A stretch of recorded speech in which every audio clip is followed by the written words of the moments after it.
Welcome to yet another edition of Paradigm Shift in Educational Comedy.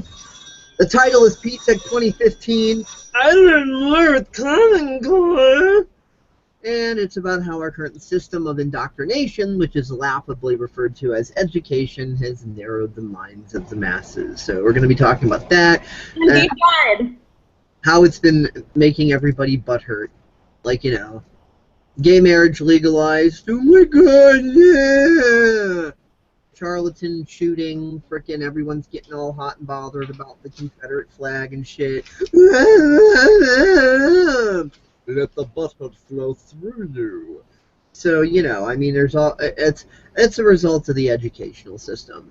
This indoctrination system. We emotionally react, we get all butthurt, and anybody who isn't getting butthurt with us, oh, they're the enemy, blah, blah.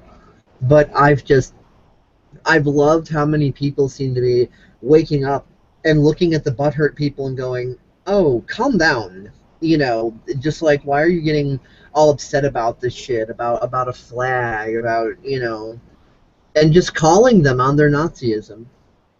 And I mean, you know, literally, our educational system was designed by Nazis to make us all think like Nazis and act like Nazis, and you know, that's history. That's recorded, documented history. So if anybody doesn't like what I'm saying about that, you know, they can go argue with the historians and go try to claim that historical things that happened are wrong just because they're butthurt and they don't like it and whatever.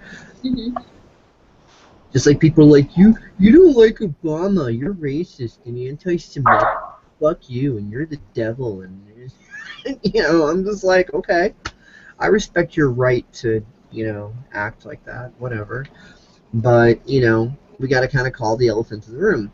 And we are here with Katerina Edwards Roy, Katerina Roy, whatever you want to call her, whatever. And we're also technically here with Richard Hamilton, but he went off to do something or another, and we're not exactly sure when he's going to return. Should be shortly.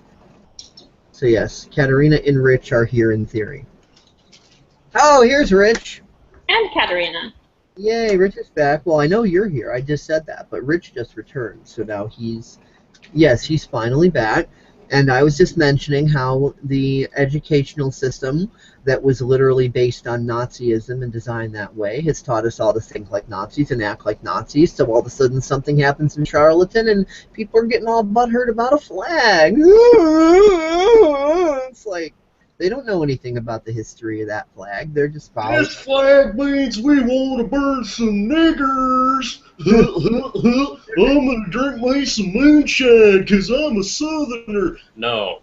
They're just following the race baiting. They're just following the race baiting from the Obama administration because that administration wants a race war. I see more blacks walking around in this country going, I'm going to kill me some white people. I got my 380 Saturday night special. Look out, motherfucker, bang, bang. You know, than I do seeing rednecks walking around going, yeah, them niggers better look out because we're going to go hunt them and lynch them from trees. And I'm a redneck and I can say that. So, hey guys. Shame.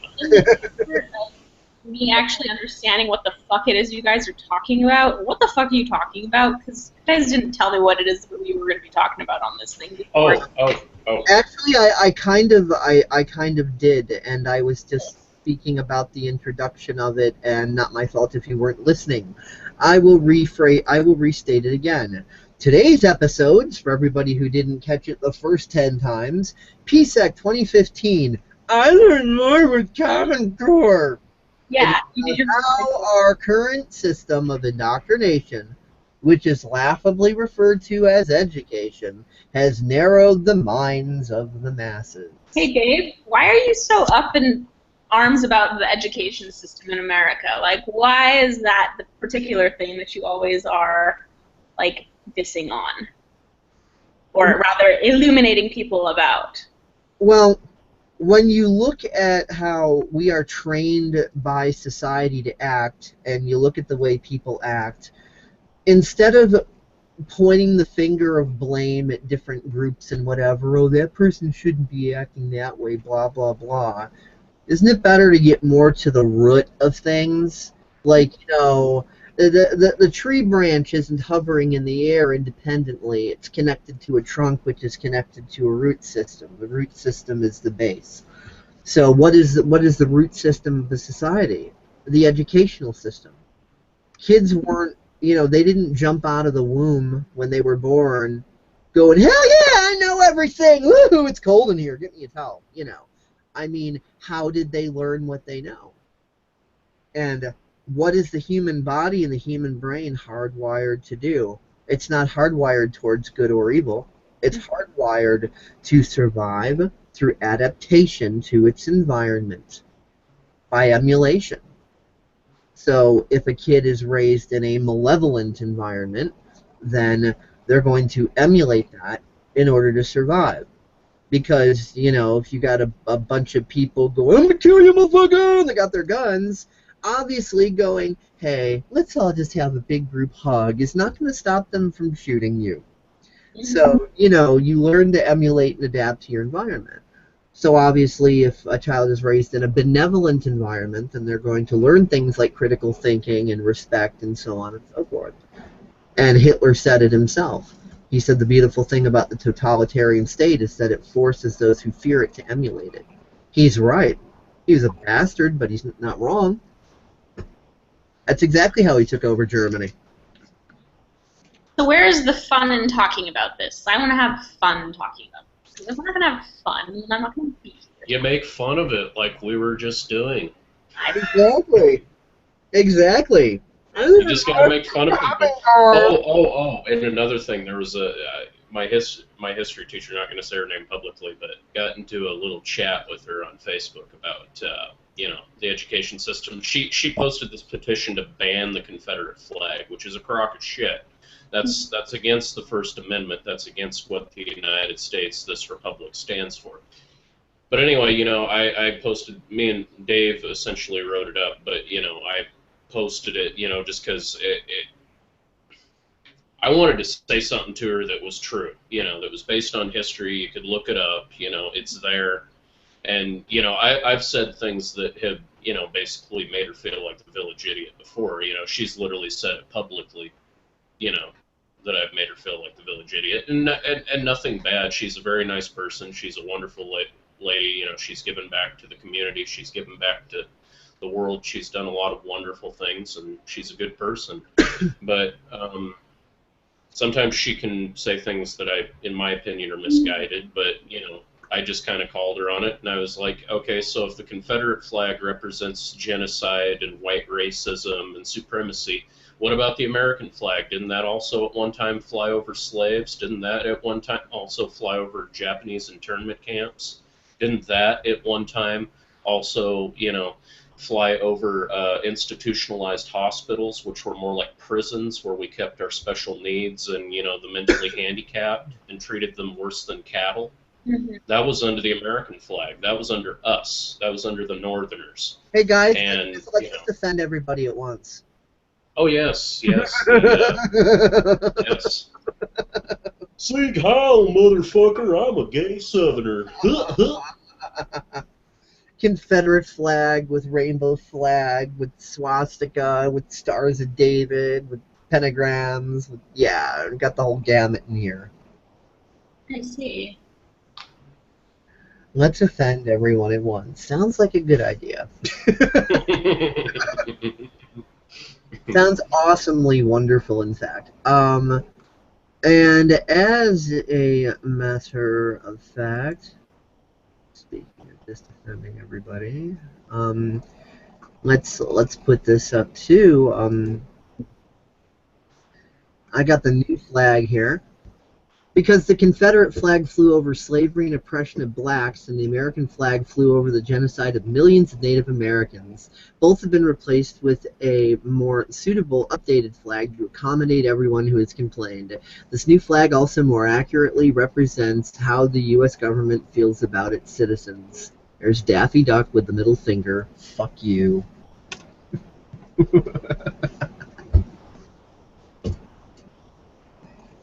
Alrighty then. What, you don't think that's funny? I think it's funny. Sure. What do you think, Rich? I'm actually glad that most people's reactions to this stuff have been just to poke a bit of, a bit of friendly fun, and not get all butthurt and everything. I mean, I'm really glad that people are just, they're seeing all the whining and the crock of shit for what it is, and they're just like, okay, guys, come on, like, come on. Well, yeah. I mean, it's getting to a point of just absolute. It's like, and I just posted something not too long ago about Eric Holder, where he's talking about we need to get people to think about guns in a vastly different way, and we need to indoctrinate them on a daily basis. I mean, that was in 1995. That was over 20 years ago. That was the year I was born. He said that 20 years ago, and you look at the mainstream media now, like a bunghole up there on his podium, got all the hard wires on his brain, injecting what he needs to say to make the little sheeple feel better about themselves. And I'm just sitting here in the middle. It's like, it's total brainwash is what it is. They're telling one side that these are hateful bigots. They're telling the other side that these are hateful bigots, and then they try to get everybody all worked up in the center. And now we've got a bunch of oversensitive, spineless turncoats running around nowadays saying that we need to ban this and ban that and ban this over here because it might offend somebody. Well, I'm sorry. Life is about offending people. It happens. It's unavoidable. You go to school, you get offended by something somebody says. It happens. You just got to learn to take it in stride, and you just got to learn to handle it because sometimes people are going to say things you don't particularly like. Like, look at how I handled my next door neighbor offense, which I just made a music video, and that's what I thought.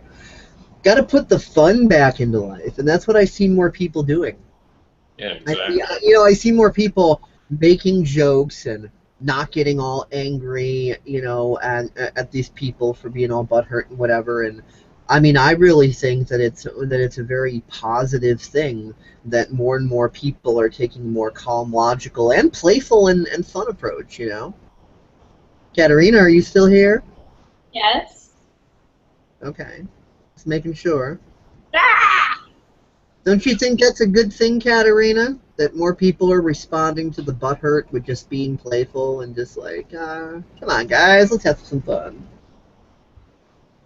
Yes. I think that's a very good thing. Mm-hmm. Uh-huh. She's just chilling. Like a thug. Thug life. No, I have this bar stool that my friend made out of pipes of wood, and I'm just playing with it. Oh, got it. I'm going like this, like So let me flip your own question back at you. What do you have to say about our current system of brainwashing, aka education? Cough. Honestly, it's not even really much on my radar, considering homeschooling is kind of the premise of where my thought process goes. I guess homeschooling because public school education is retarded, like you're saying. It's pretty inferior. The kids that are raised in it are retarded. They literally do not know how to do things. I'm not retarded. I'm a Common Core student. You shut up. I know my teacher. and I can spell cat, K-H-A-T. I'm a Common Core. You're Shut up for a second. You're racist. You're racist. My name is William Black, and I'm in love with Common Core. My friends got G+, are right. It's that kind of that attitude. All right, bad attituded Common Core students. I have something to say. So Paul recently was teaching his entrepreneur school stuff to kids that were ages 9 through 13, 14, I think, 14. And the kids were actually quite intelligent because they came from Waldorf schools and homeschools. So the kids were actually doing really complicated long division in their head, and Paul had to pull out a calculator. He was like, "Oh my god!" And he was homeschooled, so he didn't have to deal with the bullshit public school system. But it's just fascinating how the people that are not subjected to public school education typically end up more well-rounded, more intelligent, and just better educated and more equipped for life. So. The people who've been through the public school system are like, you're not agree with Obama, so you're racist, and the Confederate flag is racist, and your face is racist. I'm gonna DMCA your face. Offends my copyleft, and fuck you, and I'm a Common Core student, and you can kiss my butt because I'm right and you're wrong, and shut up. Common Core, in the way that it's being done right now, Nazi. Pretty new.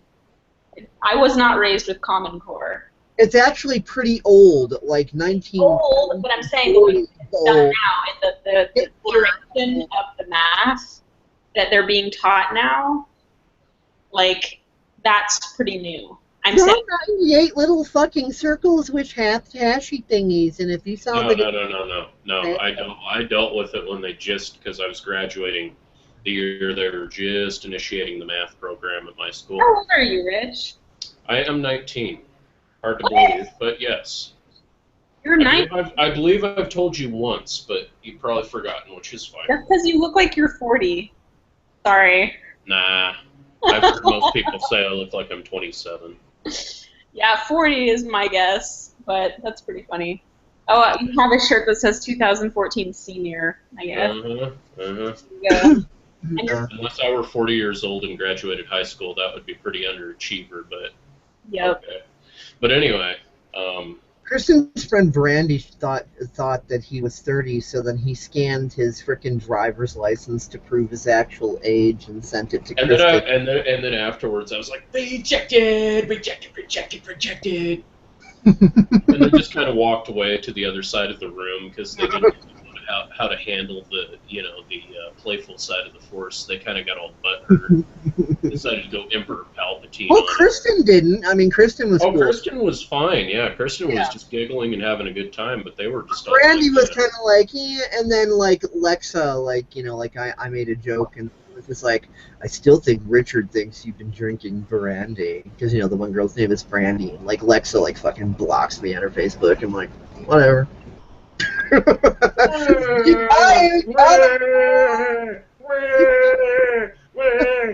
It's that kind of thing.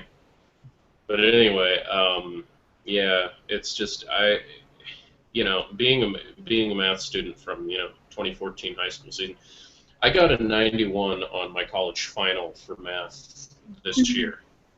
And that's doing just standard math, learning it correctly, having a good teacher there by my side who's been with me since middle school, practically, real mentor.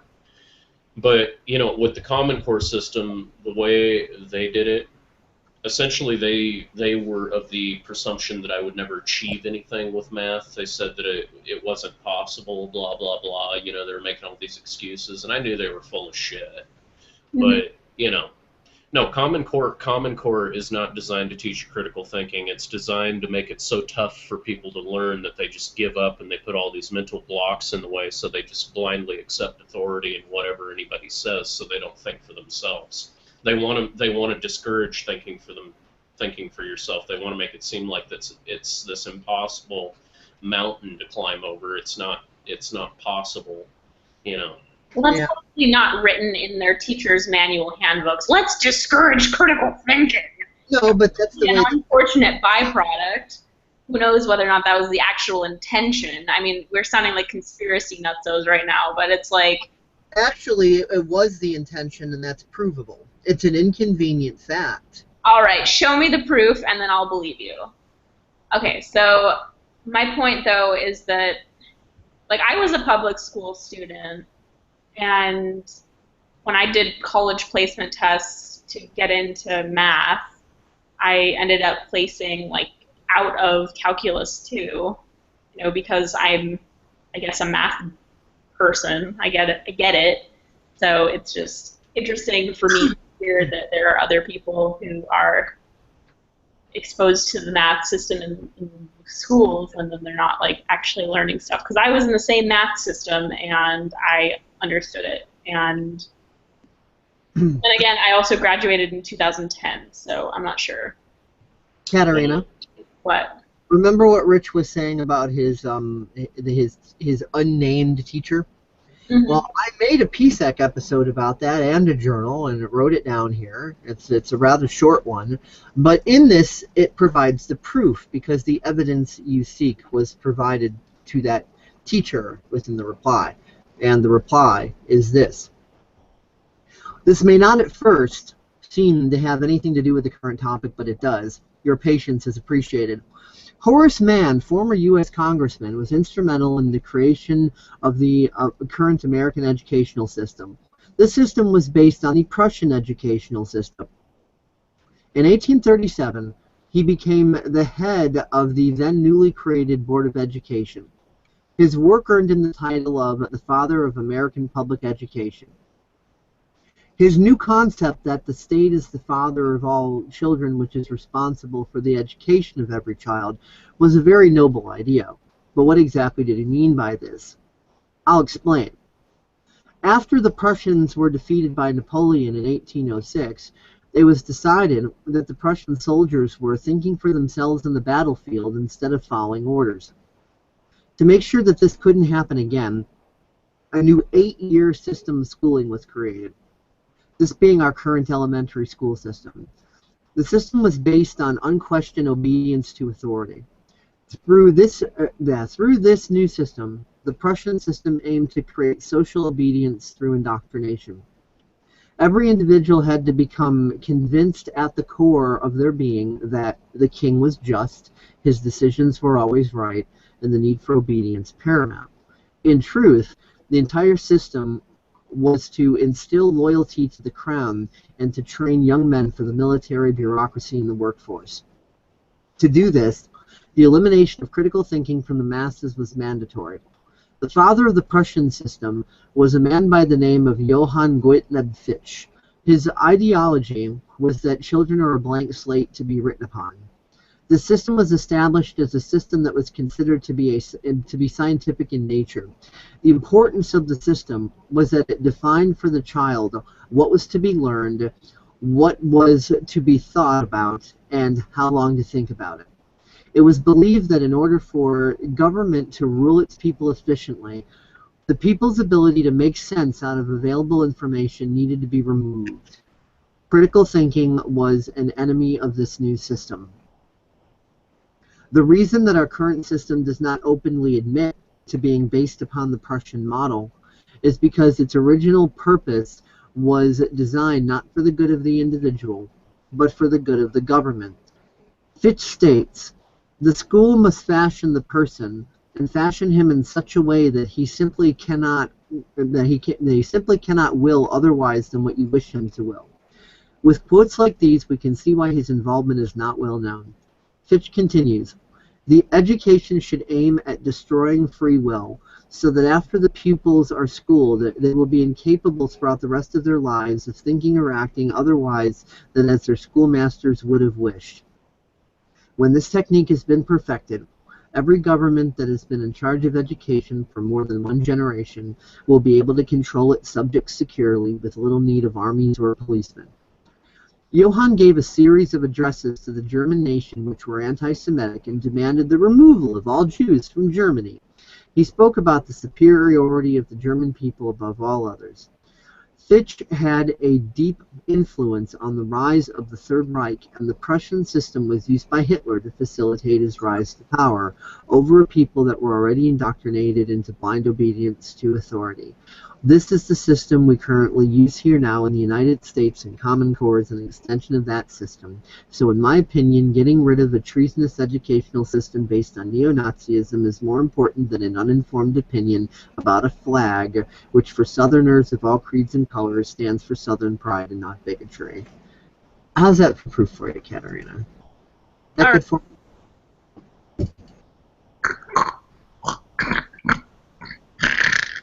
You know, because if it's not good enough for you, then I guess I'm just gonna have to call you a Holocaust denier. Oh, you're one of those people. Oh, you're one of those guys.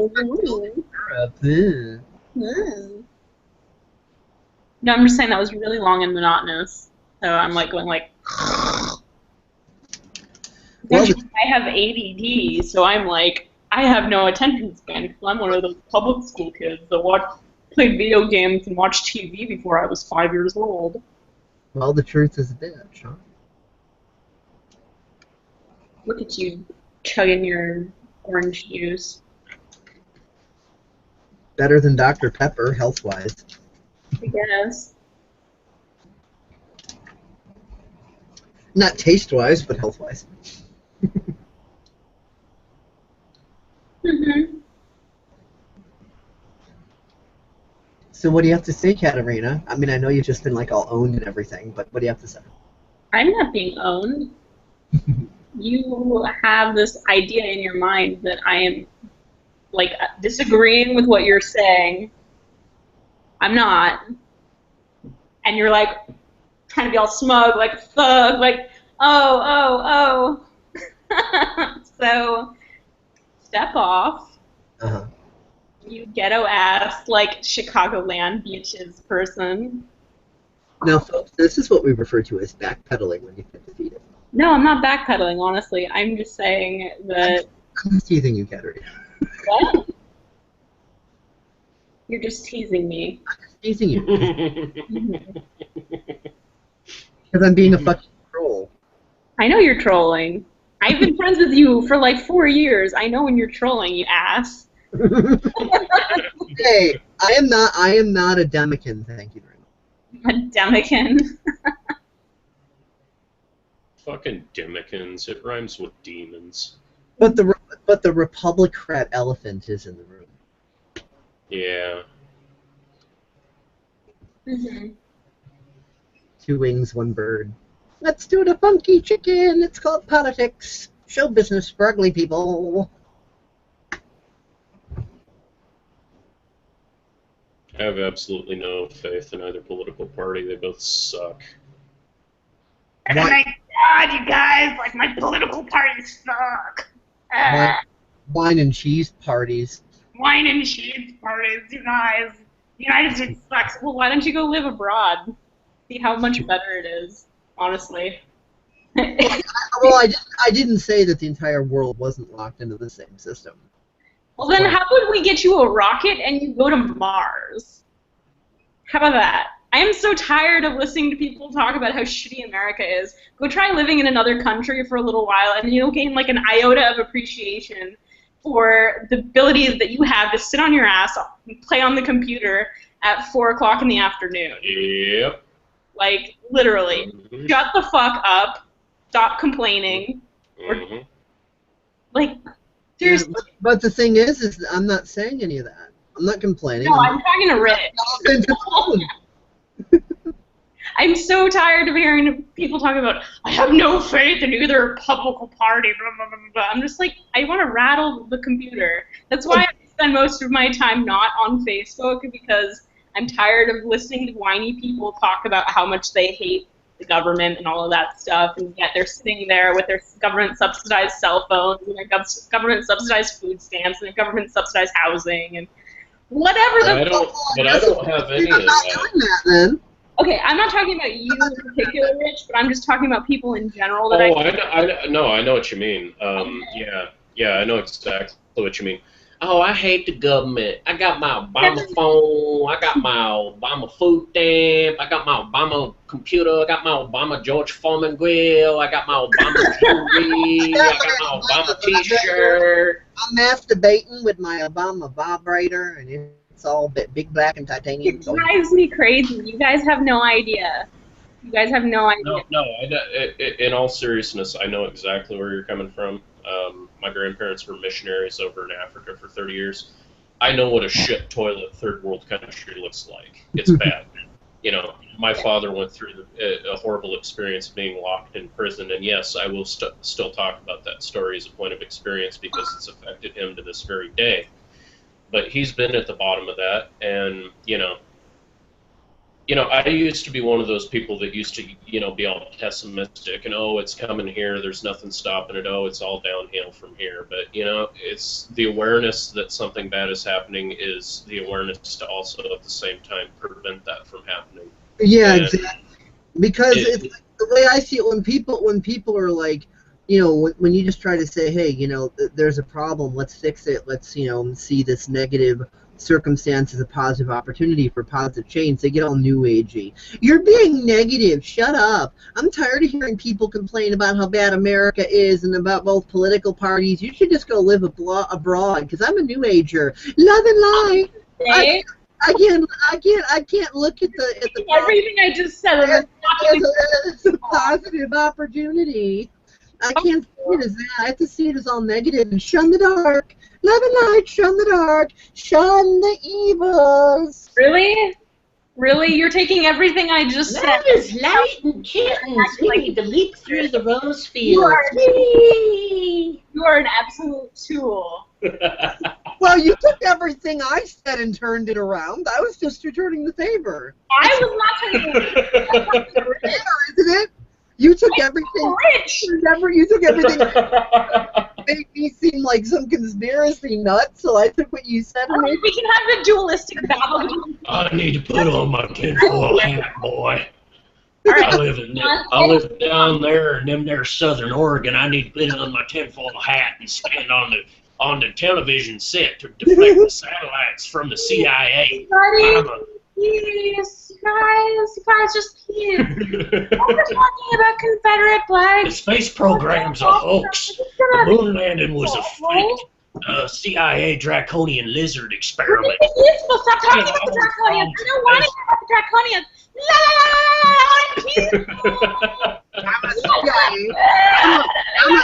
I'm a CIA agent trying to control you, Rich. I'm setting you up to be a shooter at the next false flag. Obama is he's a Martian from the planet MOAR. He's in the White House controlling the people. It's an alien conspiracy. Kumbaya, my lord. Kumbaya. Oh, the peace pipe. Here's your peace flower. We're not going to talk about draconians anymore. We're going to just talk about how much we love each other and love the planet. Oh my gosh, it's going to be awesome. Yeah! Woo! We are the champions. We are the champions. I'm Jordan the Butthurt, and Teal Swan is MK Ultra and she's evil. I don't want to hear anybody else's perspective. Problems. Hashtag New Ager problems. Stupid you are. Breed, you should not. You know, modern America does not know what the fuck MK Ultra is, or a Teal Swan is, or what a Jordan Lavina Butthurt is. That's why I know what MK Ultra is. I've experienced it firsthand. It's a paradigm shift in educational comedy, so modern America doesn't have to fucking know. Only the audiences that resonate with this get to know. I know, but I'm just saying how funny it is, how subcultured this conversation is.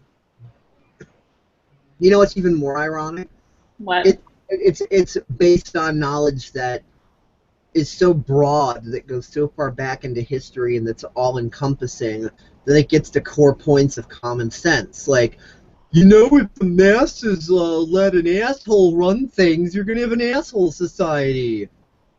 It's like, that's common sense to me. That's not conspiracy theory. That's like, if you let a douchebag run things, you're letting a douchebag run things. Who's the majority? Who's the minority?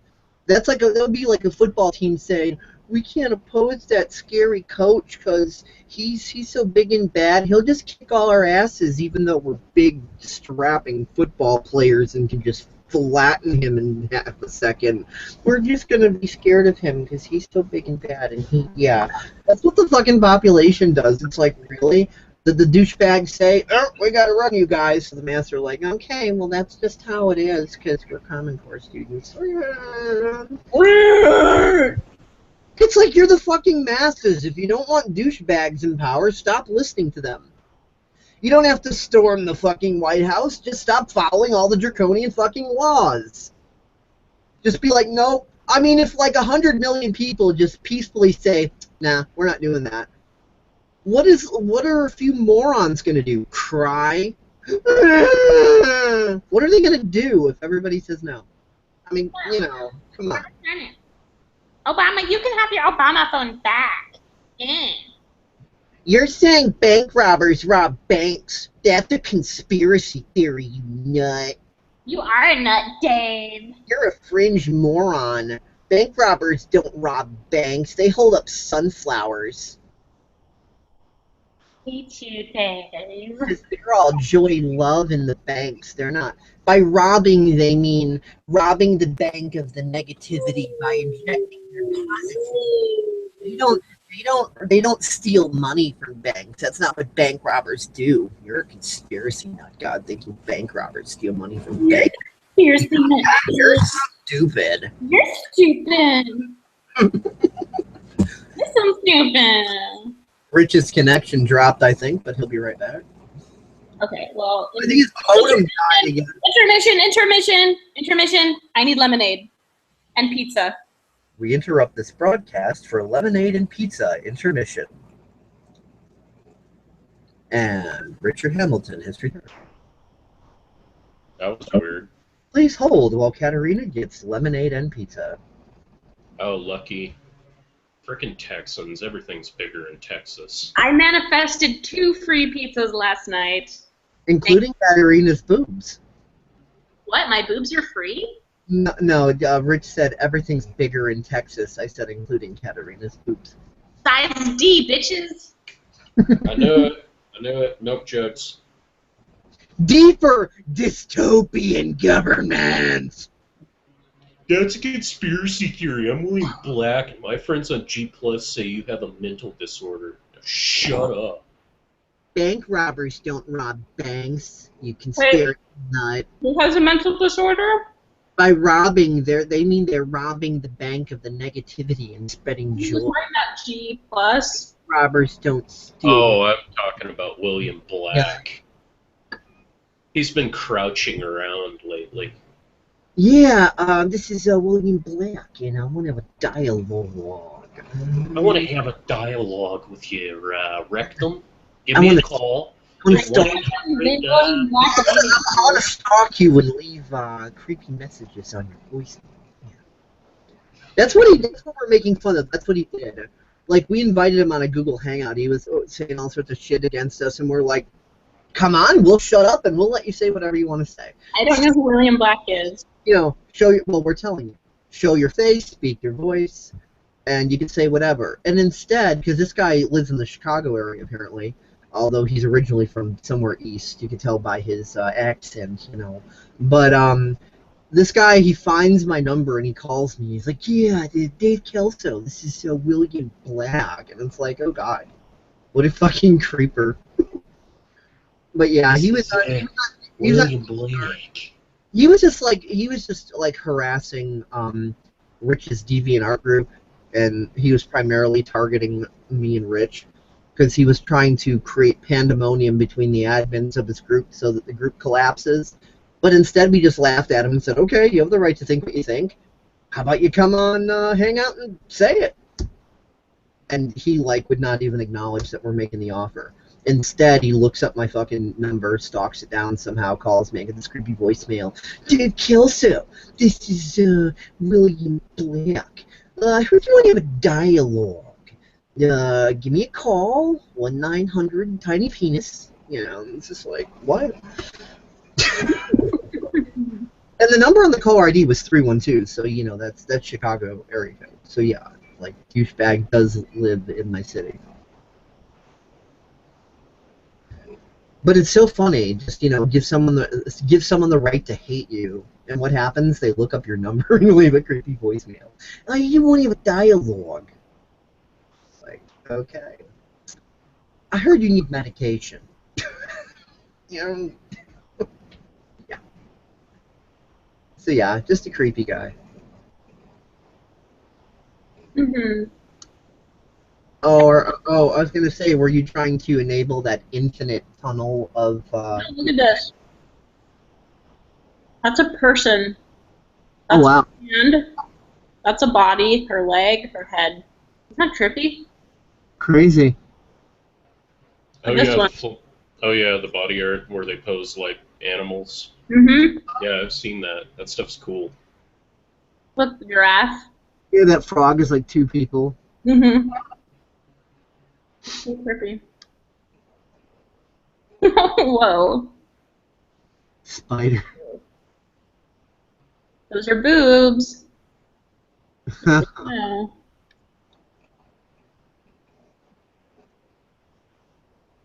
And a snake. Hmm. Oh, that's the head right there. Arm, back, butt. That's so cool.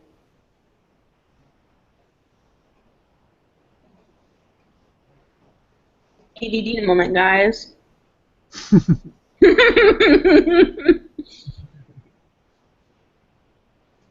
That's awesome. Okay. And now back to your regular scheduled programming. Yes. That was our commercial breakup. Shiny things. Common Core student wants shiny things.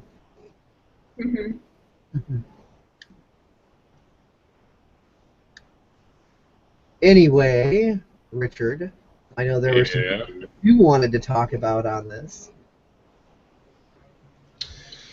Oh man. On what particular topic? My brain has kind of gone dead because we were talking about everything that's happened in the last 6 months. We've gone off on the Confederate flag spiel.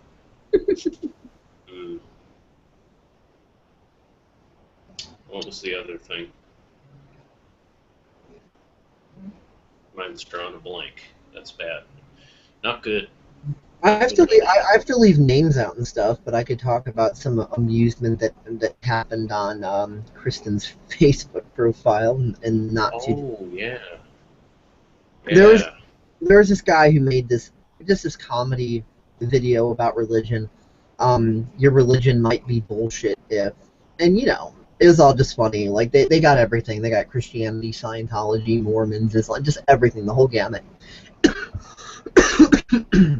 And obviously it was just made to be silly and whatever. And I shared that over to Kristen's timeline, and then someone on her timeline, I won't mention who, I'll just say that it's one of those fundamentalist anal people that they believe in fire, brimstone, hell, and Satan, and that's their miserable shit. But they pretend they believe in love and Jesus and so on and so forth, when really we see who their actual master is. And she's tried to mess with me before, and I was just like, look, I just called her on it straight, just straight up, called her on her bullshit. Then she got all pissed off. You're a creep, and you're a pedophile, and I'm calling the cops on you, and you're a criminal, and just like spouting all this crazy shit. And I'm like, what? I'm like, okay, well, at least I know who to sue if the authorities end up at my door. And then she's like, you're avoiding my critical thinking questioning. I'm like, no, you're slandering me as a means of avoiding my critical thinking questioning, because I was questioning the dogma of the church, and you got all freaking butthurt. And then my dad jumps on, and he was freaking hilarious. And Rich jumps in, and he's like, what does God mean with a starship? And my dad's like, he needs to send the bitch back to ISIS. That's why he needs it, So it got really just freaking hilarious and crazy. And it ended up very quickly, like, settling down. But I mean, I respected this person's right to, talk their shit. And I'm just like, whatever, I'm just like, you're one of the scribes, false prophets, Pharisees that Jesus talked about, as far as the organized religion stuff. And yeah, I was just like, you minion of Satan. It was hilarious. And this person, it's funny, they ended up blocking me. They didn't block Rich. And they didn't block my dad. Like, my dad was calling her a cunt and posting all these crazy pictures in the thing, in the comments and stuff. I don't really, agree with his methods, but I do think it was funny. And it's even more funny that she didn't block him. She blocked me. I'm the only one that she blocked. And all I did was question the church, the organized church, and say, hey, you guys have an interpretation of Scripture. You guys, don't have the absolute rule on it.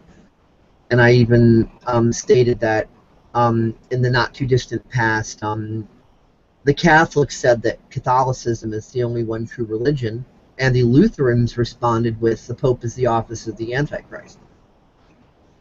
So, there's a little bit of back and forth even, between Christian denominations and shit. And I just thought the whole thing was freaking hilarious. And Kristen was just like, hey, you attack people, you're going to get responded to. Don't expect there to be no consequences when you start threatening and slandering people. So yeah, it all quieted down, and nobody really gave Kristen any shit about it because Kristen was being completely logical, and most people could see the validity of the points. So I just thought that was just really freaking hilarious, and I think it was just a really good opportunity for Kristen to stand in her sovereignty, because this had been a person that had successfully intimidated her a lot in the past, and now she was able to stand up to her in a very polite and reasonable way and to stand in her sovereignty, and she saw that she was able to do it, so that was cool.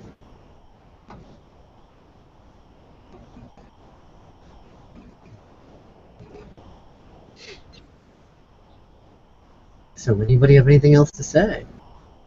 No, I'm thinking about gay pride because I'm looking at some of my friends because I have a lot of different people in my newsfeed. I have very staunch liberals and very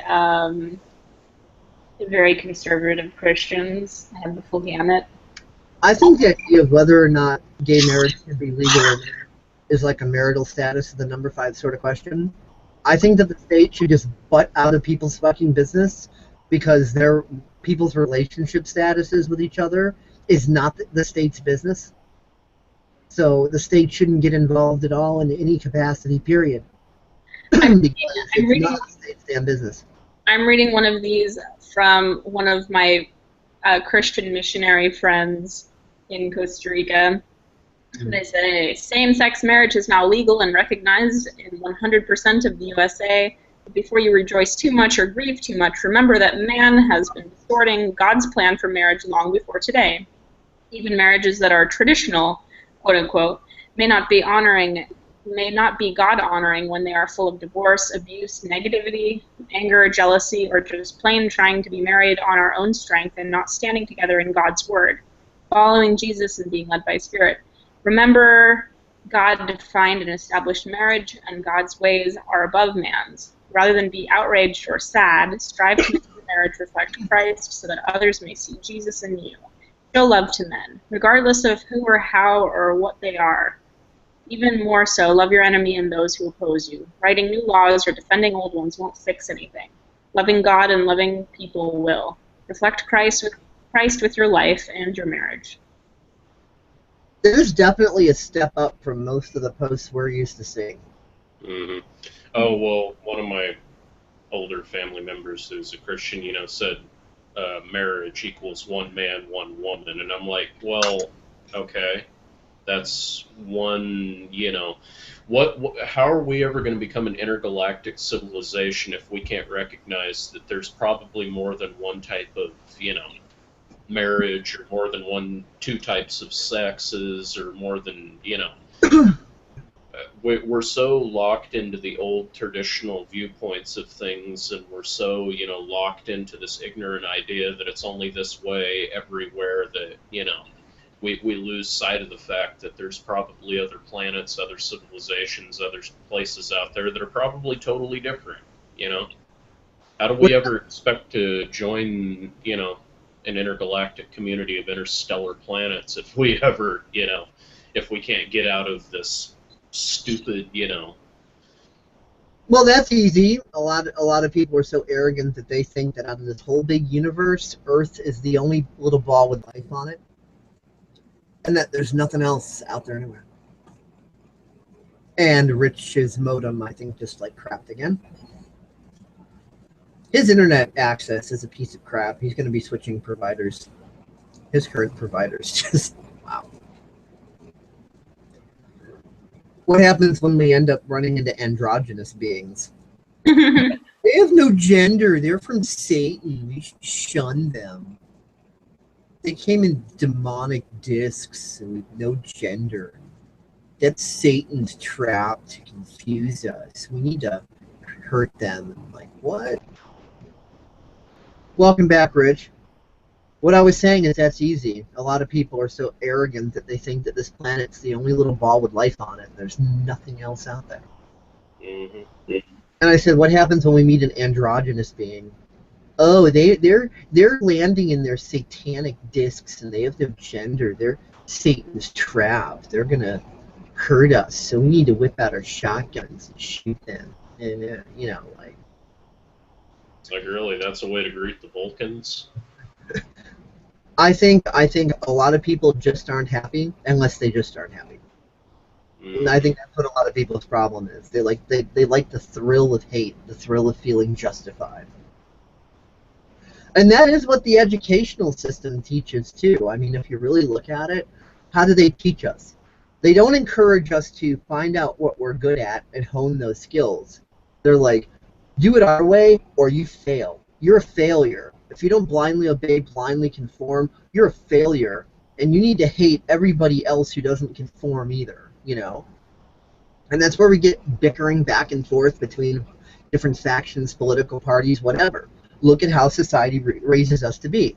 It teaches us that new is dangerous, different is bad, hate your neighbor, hurt your neighbor, be all for the self. And that's even in Christian schools too. I was, you know, I grew up in a parochial school. That's what they taught me. They sugarcoated it with Jesus, but by their actions and, you know, by the way they taught us and their attitudes, they taught us, you're number one, fuck everybody else, but you're only number one if you blindly comply with the system. So if you're blindly complying, you're a good boy, good girl. And anybody who isn't blindly complying, well, go hate on them, hurt them, beat them, you know, whatever. Just go screw them over. That's what I was taught in school. How about you, Rich? Is that what you were taught in school? Well, no. I mean, it really depends on where you go. I mean, there's the mainstream church, and there's the, you know, non-mainstream churches out there. I've been around both types of Christians, you know, and I know, especially with some of my older family members, there are moments where they're very kind, very compassionate, very understanding, and then there's moments where, you know, they're locked into that psychological brainwash of, you know, hate everybody. Yeah, hate everybody bullshit, you know. But it really depends. I mean, the church is kind of a fractal in and of itself because, I mean, there are so many different factions, so many different viewpoints, so many different of everything, and people are constantly bickering amongst each other like little children about what the Bible says that, you know, it's like, okay, so if this imaginary demon Satan really is out there, you know, doing all of this stuff, which I think is just a scapegoat for men's actions and nothing more. I think there's lots men like to point at some little thing and say, oh, it's that red little thing that we have no proof exists out there, that little guy with the 4 horns and the tail. There's lots of Satans, lots of demons. We've created them all. Monsanto owned one, but, you know, there's lots of Satans and demons, and we've created them all. In fact, here's a story of something that happened to me in like 7th and 8th grade. I know I've told this story plenty of times, but I'm not sure if I've ever told it on air. And I'm not sure if I've ever told it to either of you. But it's one of my more creepy parochial school moments, right? So I'm in religion class, and the pastor of the church, you know, was the religion teacher. So he's up there talking to the class about how much God loves us. Oh, God loves everybody so much, lovey-dovey-dove. In fact, He loves you so much that when you die and you go to heaven, God is going to have sex with each and every one of you. And the whole class about turns green. I'm like, question. Yes, David.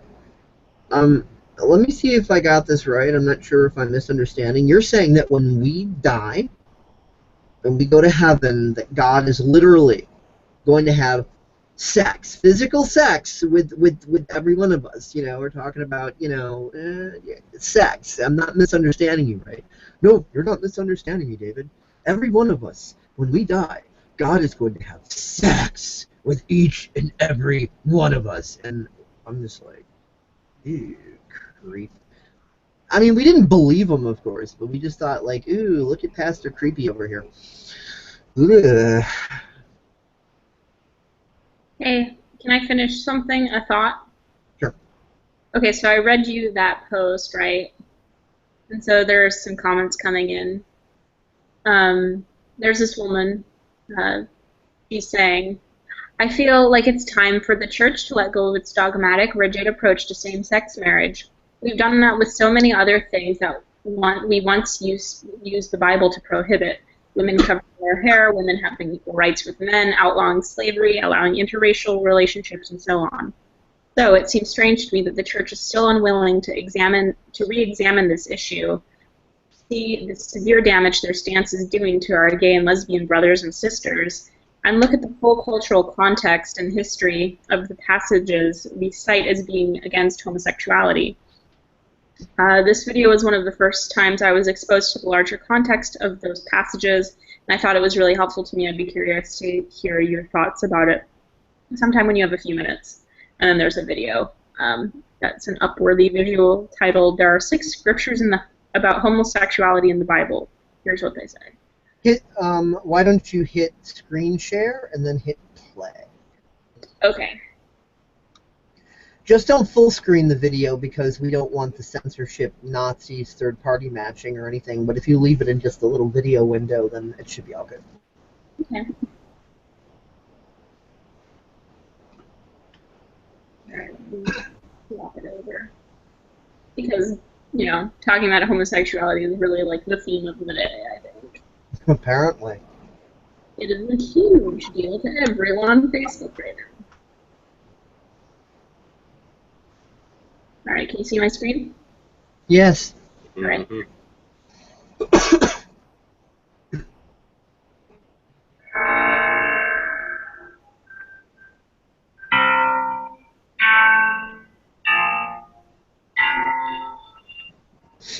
Marriage equality is on the rise. But despite this trend, religious beliefs remain a major obstacle to acceptance. Many conservative Christians believe that the Bible condemns all same-sex relationships.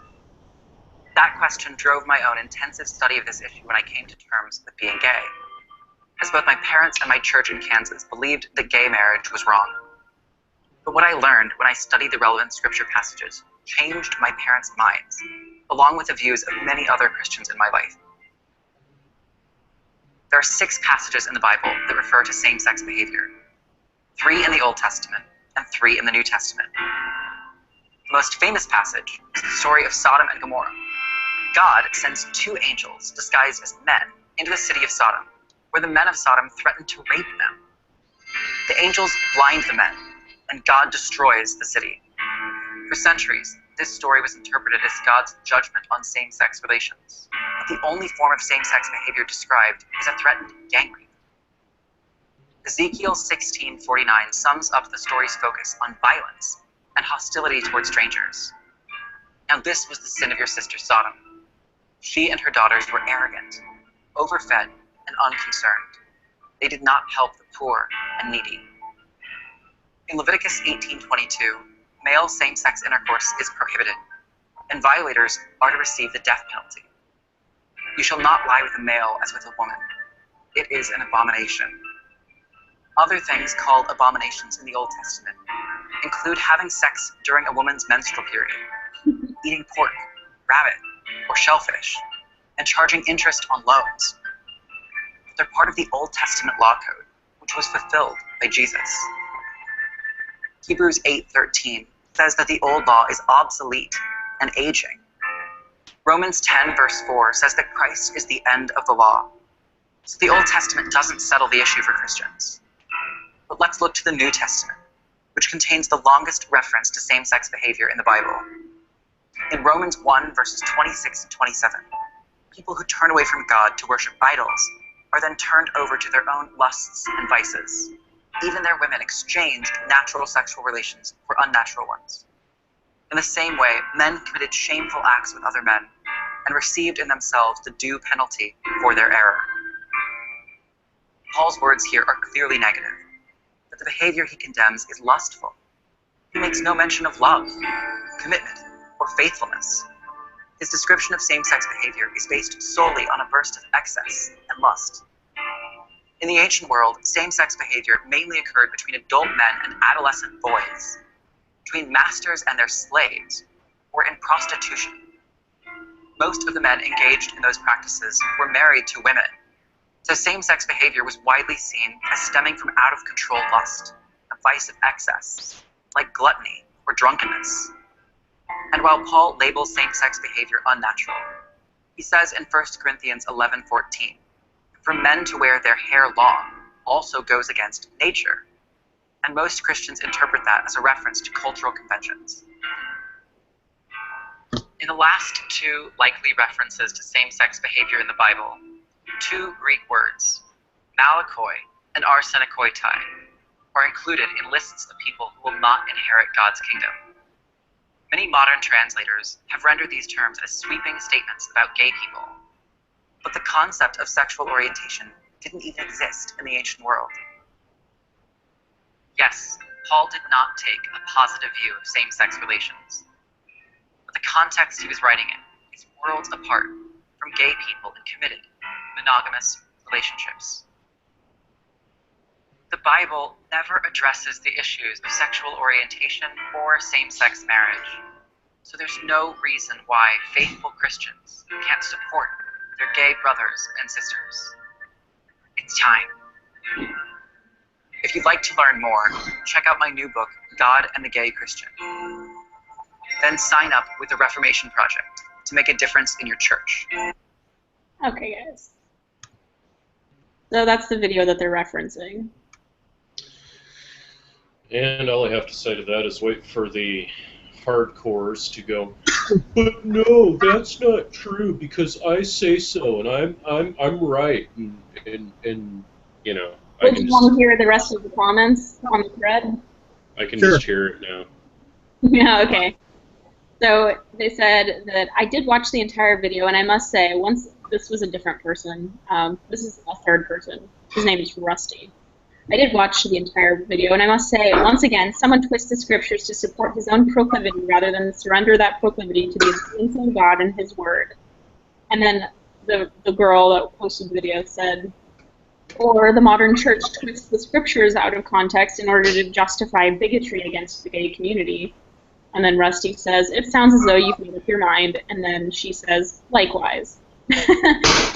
Mm-hmm. And so then the person who posted the original feed says, I am not anti-gay person. I'm not an anti-gay person.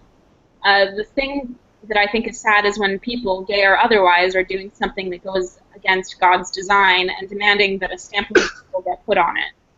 And then the girl, Rachel, says, I think if I were a gay person, it would be hard for me to differentiate your perspective from the feeling that you just didn't like me or care for me at all.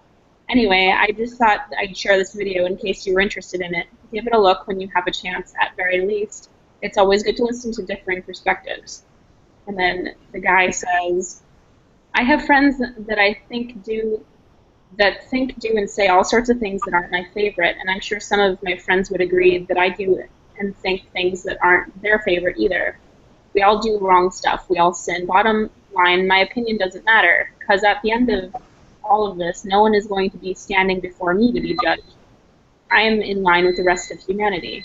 Whatever your thing is, ultimately, only God can judge me, which can be kind of scary, actually. My responsibility, as I understand it, is to love God and obey Him and all that it entails, and to share the good news of Jesus. It is not my job to convert or convince or persuade. It is my job to love God and to love people, share the gospel, which unfortunately is super offensive to most people, even when done in love. My approval of one's life is meaningless, so no one should really be upset when I don't give it or rejoice when I do. And then the girl, Rachel, says, I'm not talking about approving of everything someone says or does. I'm talking about the fact that, sadly, many of our churches have become scary, unwelcoming places for gay people based on a few Bible verses that were taken out of context. That mistake has led us to act in very un-Christ-like ways by making gay people, who Christ would have welcomed in his company, feel unwelcome and unaccepted. And then the guy says, the church as an entity has treated gay people horribly, but it doesn't end there. The quote-unquote church has also been unloving and even hateful at times to different races, children, elderly, homeless, mentally ill, physically handicapped, people with long hair, people with short hair, people with tattoos and or piercings, people who speak different languages. The list is pretty inclusive over the years. It's not right. And if Jesus were to come back today, I bet there would be a few churches that he would tell, depart from me, for I never knew you. It's not my job to change anyone's mind or convince anyone of anything. I can only apologize for those, and even for myself at times, that have done things to give people a reason to write God off. But loving someone doesn't equal agreeing with them or approving of their actions and choices. And then the girl, Rachel, says, I definitely agree with you that the church has treated and continues to treat many marginalized groups poorly. I guess we can agree to disagree as far as disapproving of someone's choices. First, I do not believe being gay is a choice, primarily because it is so hard to be gay. Why would someone choose to put themselves through that?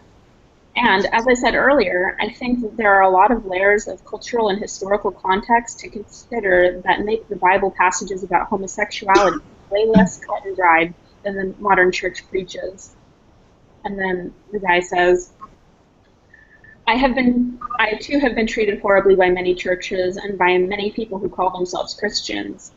By all human rights, I have every reason to hate the church and to dismiss God, and feel very justified doing so. Or I could claim that I am a Christian but dismiss church. So many options. But it's between me and God and no one else. When I face God, I won't have the luxury of blaming someone else for my choices, behaviors, or actions. I just know that I am so glad and so grateful for the grace and forgiveness God has shown me. I'm thankful that he sought me out and showed love to me when I was running from him, when I was drunk, when I was in the middle of drugs and all other kinds of craziness. But I am also thankful that God loves me enough that he didn't leave me like that. He is drawing me closer and closer to himself. He is teaching me how to love and obey him. It's unfair and painful at times. Anyways, we're way off topic, but I just want to know, and I want you to know that I appreciate your sharing your opinions. My prayer is that you, me, and everyone else will just earnestly seek God. He's the only answer to the mess we have of this world. I want to play devil's advocate for a second. Mm-hmm. It's already been proven that homosexuality is a genetic thing. It's a genetic anomaly. And I think we could say that if everything was created by God, then so was DNA. So here's a question for the more hateful Christians out there. If God purposely, this is hypothetical, but if God purposely put homosexual DNA in somebody, then how can he send them to hell for something he did to them? That's not a fair God. That's not a loving God. That's not a merciful God. That's not anything.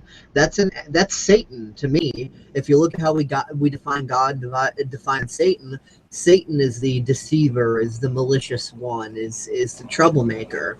So Right, there's even animals in the wild that are homosexual.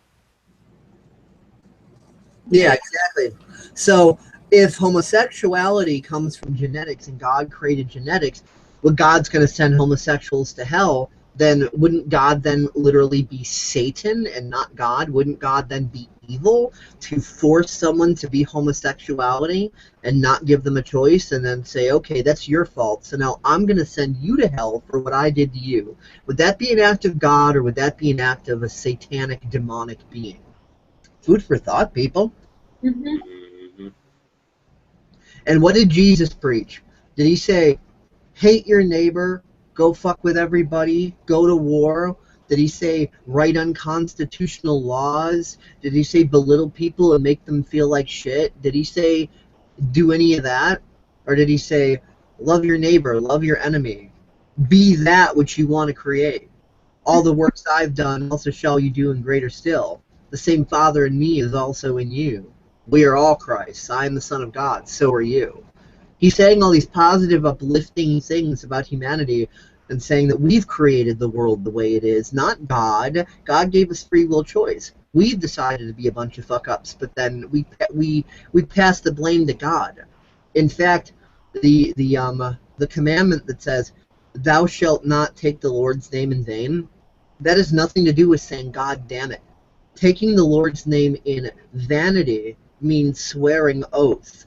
I swear to God, it's not my fault. It's Satan. It's this other thing. It's these gays. It's the angels. It's demons. It's, oh, I can't take responsibility for my actions, so I swear to God. I swear oath to God. I take His name in vanity, in my own vanity. I swear oath in vanity that I'm not responsible for my own actions. That is what taking the Lord's name in vain means, and the church breaks every commandment, I'd say daily, but probably more like hourly. You know, these churches break every commandment, and they act all justified. They take the Lord's name in vain. They commit all this stupid, terrible bullshit, and they go, we're not doing nothing. God's got these Bible verses here, and this says that, and I can't control what Satan's doing over here, what that's over here. No, so, you know, Jesus died for our sins. Let's not disappoint Him. Hey, it's not my fault. Mm-hmm. So people want to be hateful and act like they're loving Christians, but, you know, I can't see how, if someone is constantly angry and making people feel like shit and trying to be a control freak on everybody and talking about Satan, fire, and brimstone, to me, that's who they're worshiping. That's what they're worshiping. That's what they view their reality to be. Oh, Satan's the only thing that's real. Misery's the only thing that's real. Fire and brimstone's the only thing that's real. Hate's the only thing that's real. That is the God they worship, which brings the commandment, thou shalt not have any other gods before me. That has nothing to do with little statues. That has to do with surrendering your power to dogma, to governments, to all of these belief systems that we worship, that, oh, misery is the only real reality, hate is the only real thing, I worship hate as my God, I worship misery as my God, that is my God. I'm going to say I'm Christian, I'm going to say I love people and I love Jesus, but by my actions and by my beliefs, Satan's my God, misery is my God, hell is my God, that is my God, I'm putting this God before God. But people don't want to face the truth that that's what they do every day. They don't want to face that. Right. It's so weird. That's why people are getting butthurt right now. This is the time for people to deal with their demons and face their shit, as Tobias Lars might say. Mm-hmm. I think all these false flags people are dealing with right now. Yeah, all these false flags do is wake people up. All these political scandals do is wake people up. All these hateful Christians spewing crap do is wake people up. And people go, oh, wow, look at how hateful that is. Do I want to be like that? Or maybe do I want to be better than that? Mm-hmm. So you've got all these reality checks happening on every level. You know, the what, if you want to call it, the globalists or the top 1% or whatever, different politics, religions, even beliefs about ourselves. You know, we might have family members around us that are very dysfunctional and always telling us, you're nothing, you're nobody, you're shit, I'm your authority, fuck you. And you don't have to be a teenager either. I mean, if a family member's always treated you like that, they're always going to treat you like that. That's who they're deciding to be. So that has like nothing to do with being a kid. It starts with being a kid, of course, and you get brainwashed by that. But then they keep it going into adulthood. Adulthood's a state of extended adolescence in today's society. Mm-hmm. So we're facing that, and we're looking at that and going, wow, do we really want to continue that? I know what my answer is, no. I don't care how many people I piss off by being authentic, by being a good person, by treating others the way I think that they should be treated, by standing up for what I think is right, and for respecting others' rights to do the same, even when they don't agree with me, even when they're being hateful. So that's who I choose to be. I'm making my choice, and whoever doesn't like it, cool, suck them, but cool. They have the right to choose themselves. Mm-hmm.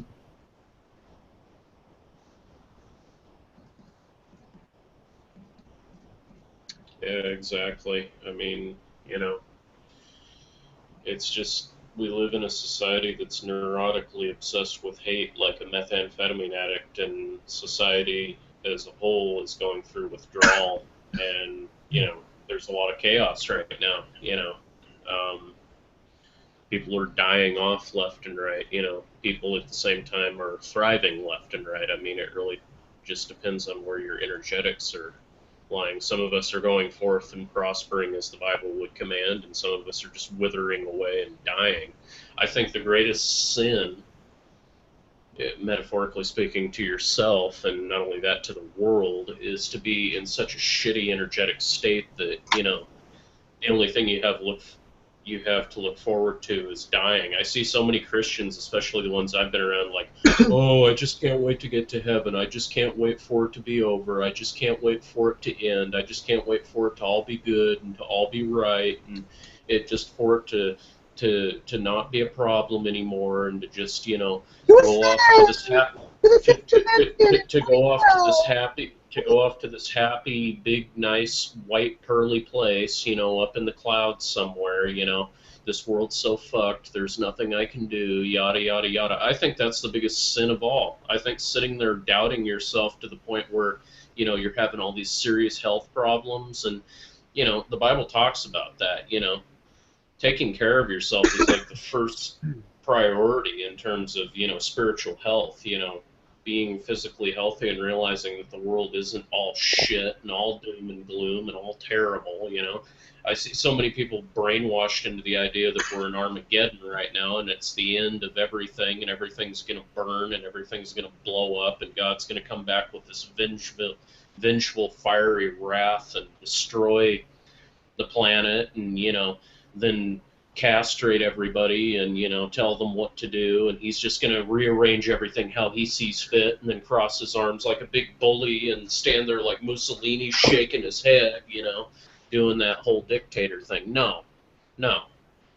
The only thing Armageddon represents, the only thing that the Book of Armageddon represents, the Book of Revelations, the Book of Revelations represents the book, you know, some people call it the Book of Armageddon or the Book of Revelations, but the only thing that the Book of Revelations really represents is the end of the old energy, the old age, the old paradigm, the old dysfunctional societal setup, and the beginning of the age of enlightenment, the age of heaven, the age of etc., the age of, you know, always has been, always, you know, is and always shall be, that type of thing. Apocalypse means the knowledge that was once kept secret being revealed. So we are in apocalyptic times. I'll agree with that. All the secrets are coming out from the woodwork, and people are getting butthurt because the truth contradicts what they've been taught. Mm-hmm. Exactly. We are definitely in the apocalypse. That I agree with. Mm-hmm. Exactly. Yeah, I mean, in a metaphorical sense, we are in the quote-unquote end times, but it's not the end, it's merely the end of one way of thinking and doing and the beginning of another way of thinking and doing. We're exiting a dysfunctional reality and entering a functional reality that works. People don't also realize that it's scientifically, biologically, and neurologically true that your thoughts and your emotions are like software, and your body's like computer hardware. So when you're sick, if you're going, oh, woe is me, I'm so sick, I feel so sick, I'm so sick, that's the reality, I'm sick, that's the software through that operating system giving the command to your immune system saying, okay, guys, slack off. We've got our orders. We're not allowed to get healthy. We're sick. We have to be sick. We're not allowed to get healthy. We've been given our orders. And people don't realize that's how it works. And that is true. That has been proven. And anybody could ask any neurologist or psychologist or biologist about it, and you know, and they'll even tell you about how every emotion resonates at an energetic frequency. You have an essential nervous system, right? And there's matching neural peptide in your hypothalamus to each frequency.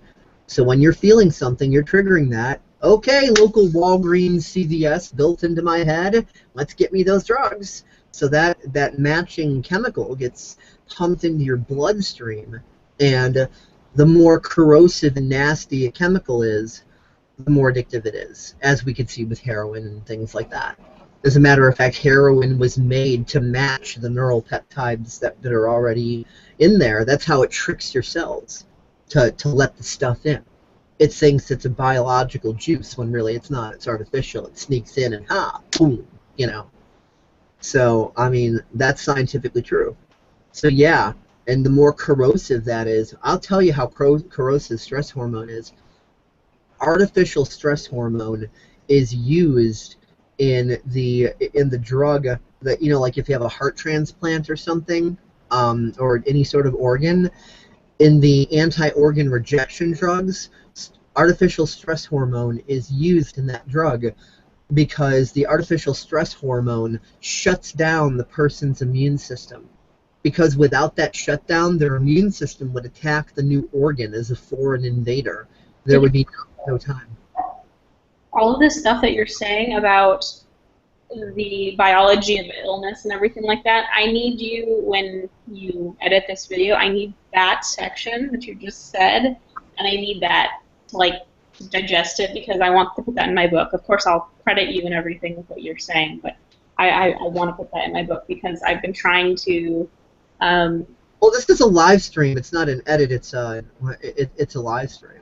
So, yeah, I mean, if you want to give you a link with the timestamp where it begins, I could find that in there. And okay, here's where it starts. Mm-hmm. Anyways, sorry. It's okay.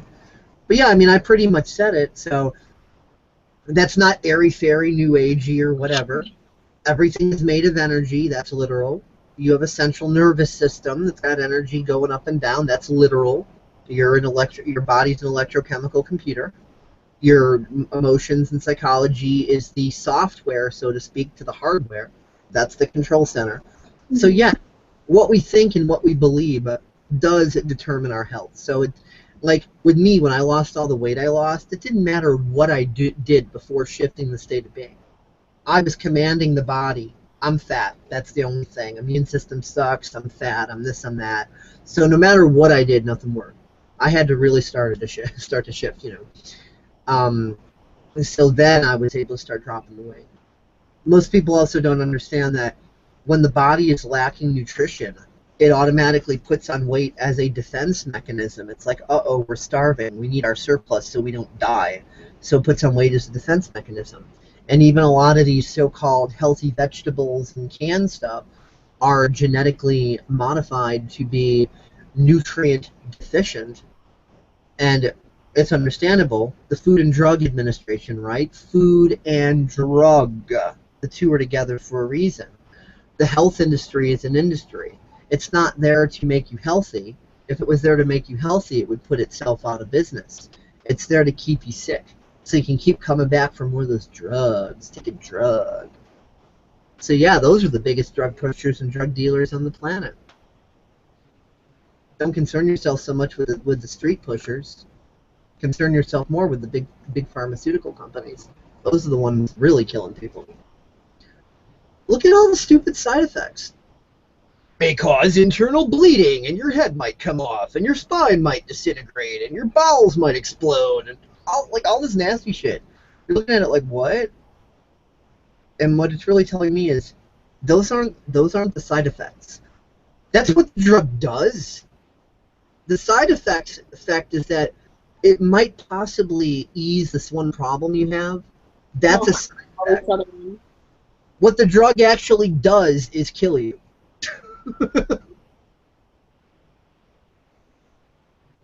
So, but people aren't taught to think critically. Otherwise, they'd put that together real quick. Mm-hmm. And also, fluoride is made from fluorine, which is rat poison. Don't believe me? Go into the store and look at the key ingredient on rat poison. It'll tell you it's fluorine. Go look it up how it's created. It's a product, a toxic waste product from aluminum processing. So I mean, this shit's all on the books. I mean, you know, this isn't conspiracy theory or woo-woo. I mean, any moron can research it and see. Why do you think on the toothpaste bottle it says, if you swallow the toothpaste, call poison control immediately? Oh, you just sparked Really? what I was going to talk about earlier. Speaking of aluminum particulates and, you know, aluminum and all that stuff. Geoengineering and how they use the aluminum in the jet fuel to make it burn hotter, but then it sticks around and kills trees. Yeah. Let me hold on here. Let me pull up. I've got the partial poster. I can screen share it. Okay, where is it? Looking for it. I'll find it.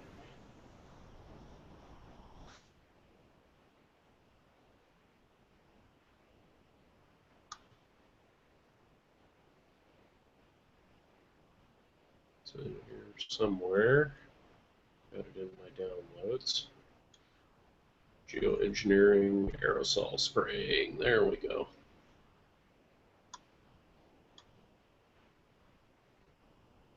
Okay. Can you all see this? Yes. Okay. You know, even though I don't have my migraine headache anymore, my body is still in retaliation. I mean, I feel like I've been run over by a truck.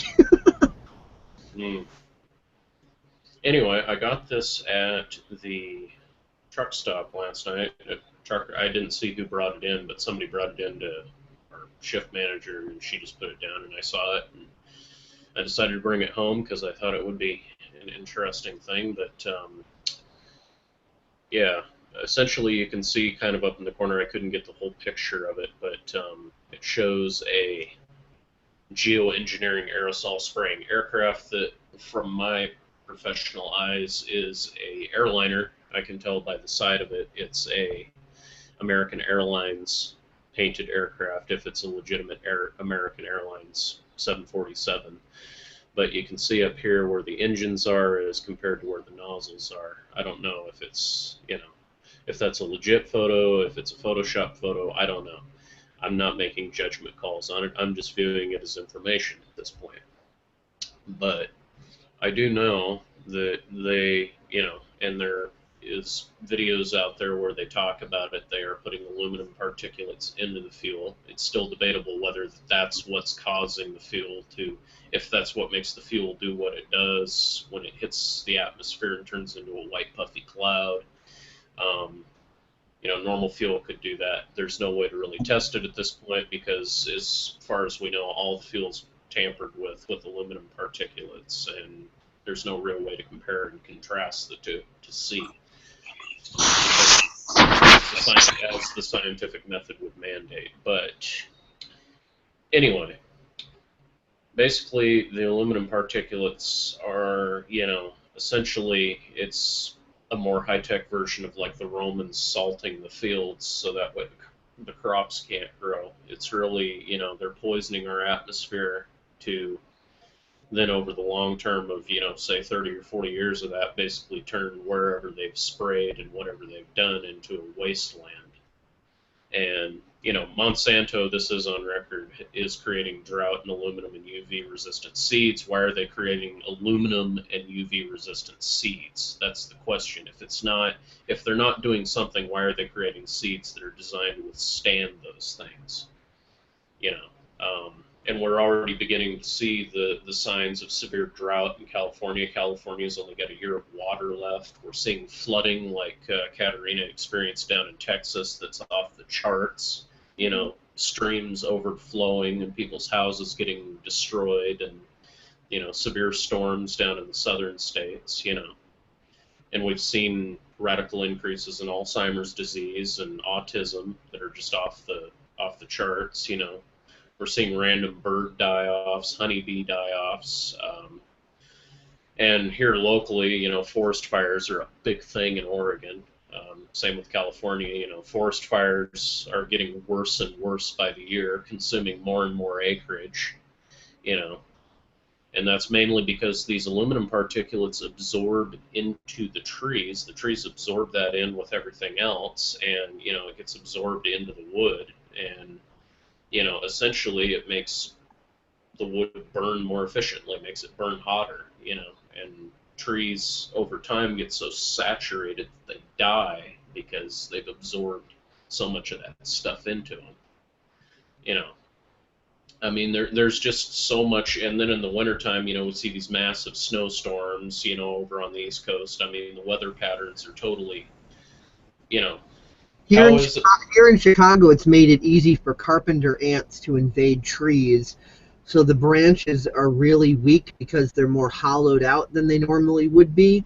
And you got a good wind gust pick up on a good storm or something. The branch snaps off, could kill somebody, smash somebody's car, whatever.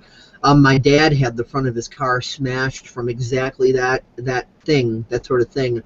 And I've even seen plant leaves basically sweating out the aluminum, for lack of a better term. You've got the silver flaky coating on the top of aluminum, and that's actually coming out of the pores of the leaves. And you know, I had never seen plants do that before prior to that. And now it's like, what the fuck? Where's these aluminum particles coming from? It's like, oh, because yeah, I mean, you know, what do you want to call it, geoengineering, chemtrails, or whatever? I've seen it for years, every day my whole life. I'm in Chicago. You know, I remember when there was a normal sky and no chemtrailing, and over time they just increased it and increased it and increased it. And I'm sorry, but you can't tell me that the tic-tac-toe patterns they make in the sky are just random by nature. Like, oh yeah, the wind just drifted into a fucking checkerboard. Yeah, I'm sorry, I'm not looking to buy oceanfront property in Iowa right now. Thank you, but no thank you.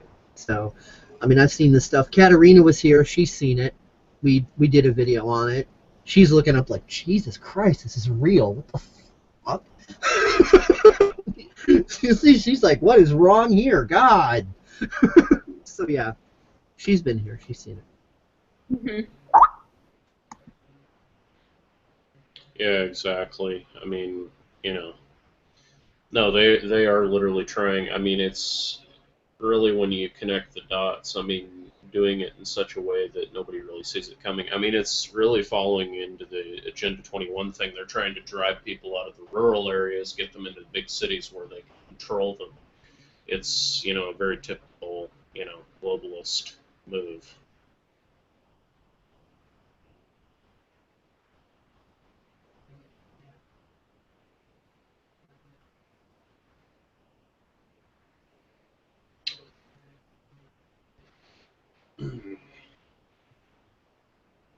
Sorry, guys, I'm just responding to somebody. That's cool. I know there's been a lot of views, especially on Facebook, with the video that you and Helene made recently, and my little version of that. I cut out everything that didn't have to do with society. And hold on a minute.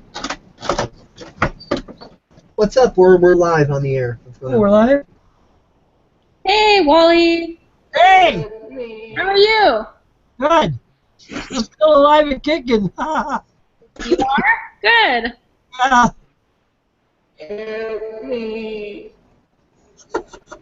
What's that? A little haunted house thing. Yeah. I'm gonna scare the hell out of Katie tonight. Getting tired. You're ready to go to bed. I'm gonna hit this baby up. Oh my God. Oh yeah.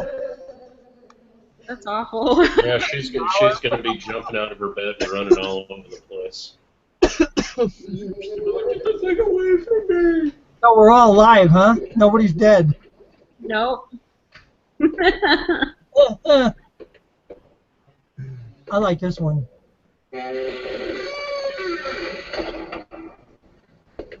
Got that nice squeaky door. Footsteps. Actually, it sounds like two birds having sex.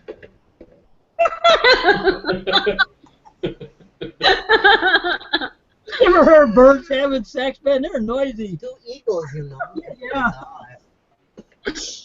Dave, your dad's hilarious. I hit my fun once in a while. What the heck?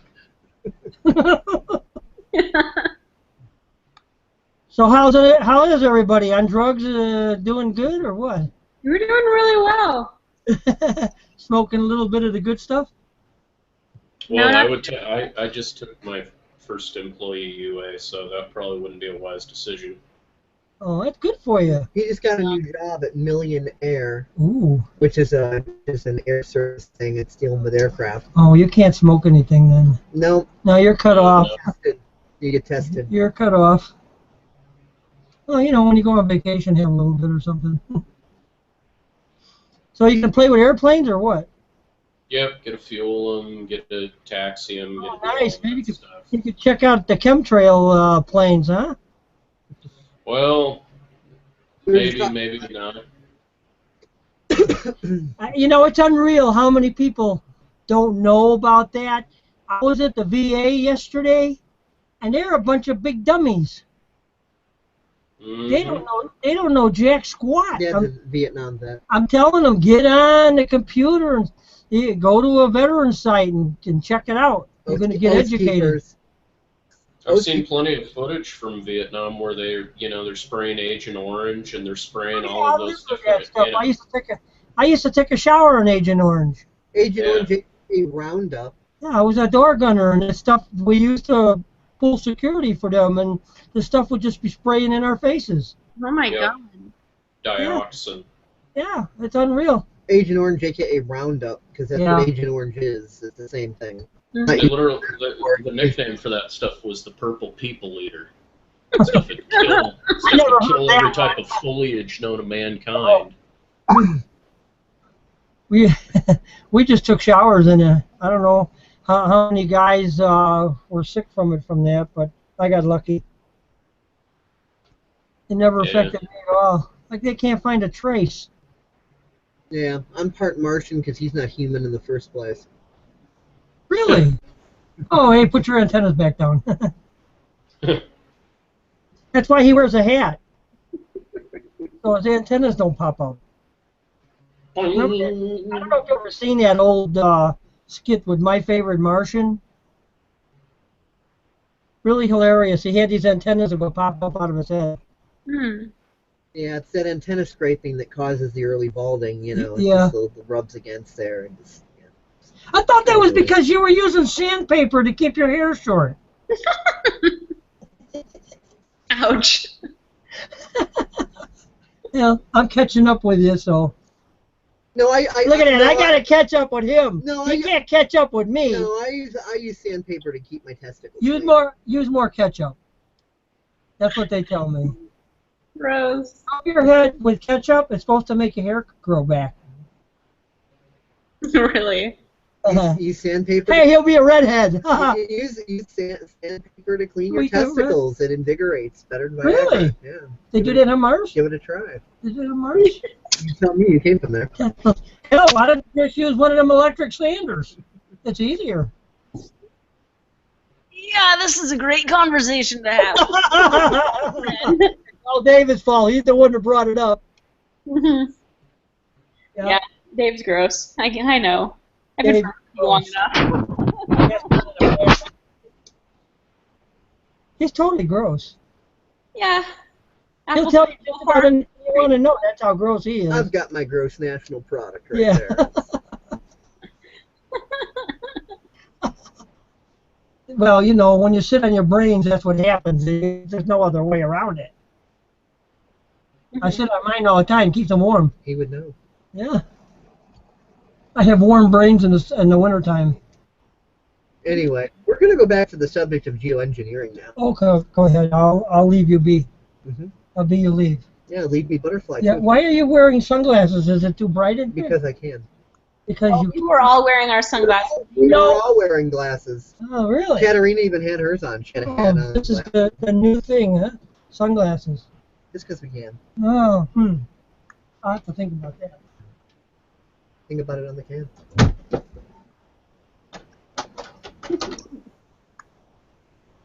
I'm going to get going soon, guys. Don't go too hard. You might hurt yourself. You're funny. It was fun. Yeah, Rochelle couldn't make it, and Kristen's disappeared into some black hole somewhere. I don't know where she's at. Mm. And Jay's recovering from being in the hospital. He's in a gay pride parade right now, I'm sure. Like, Nah, he's got a hole in his throat. no. moving. She. Hmm? Kristen. Oh. Yeah. That's a good theory. But Jay is recovering from being in a coma.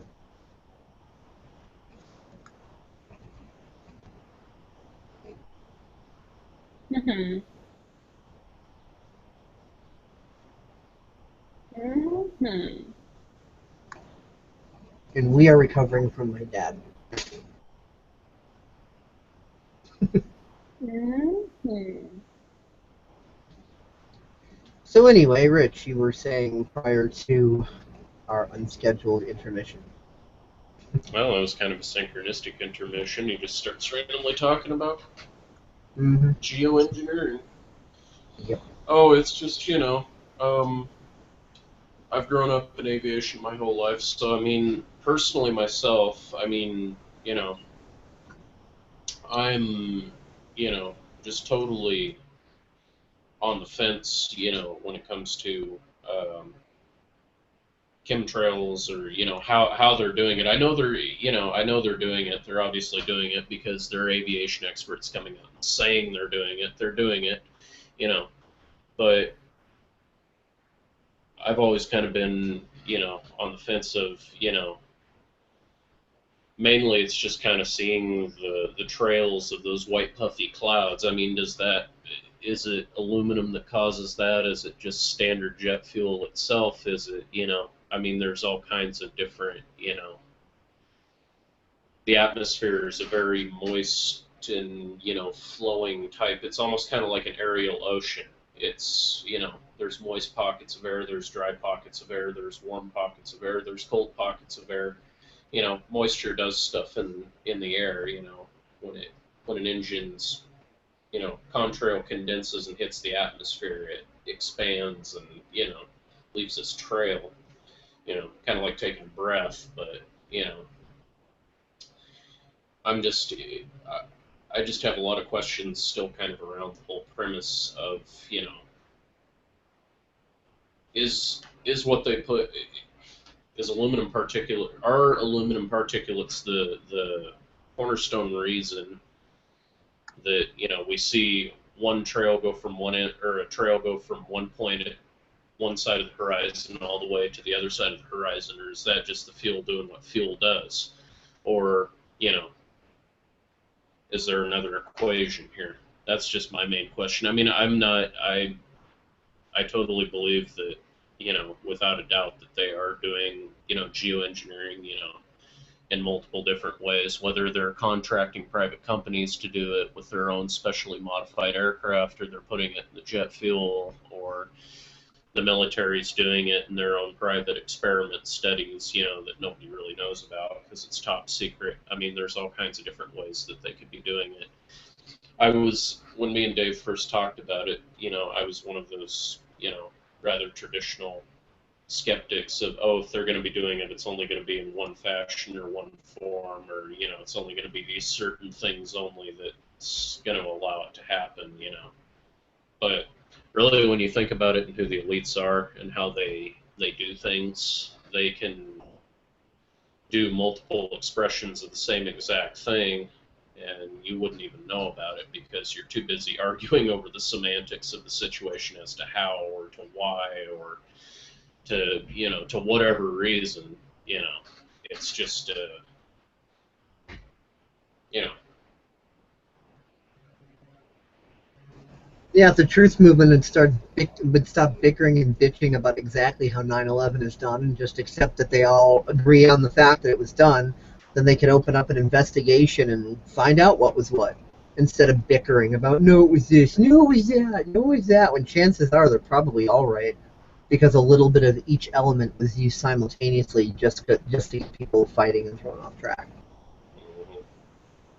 It's a typical psychological move of the globalists that get us all arguing over the semantics of the situation, and we missed the point totally that we're in agreement that it's happening, and we're too busy arguing with each other as to why or as to how. It's like two little kids fighting over a toy, No, it's mine. No, it's mine. Shut up. It's my toy. No, it's mine. It's mine because the Tonka truck has a little blue stripe. No, mine because it has a little dimple in the little gravel chute. The gravel bed on the back of it. No, it's mine because I think Katerina's not hearing you properly. She thinks you're saying mime. You're saying mine. I think bye. Mime. Au revoir. You're saying bye. Goodbye. You're going now. Doesn't it, Danya? Catch you later, my beautiful friend. Hasta luego. Doesn't it, Danya? Hasta luego. Later. Au revoir. Love ya. See ya. Take care. And then there were two. Mm-hmm.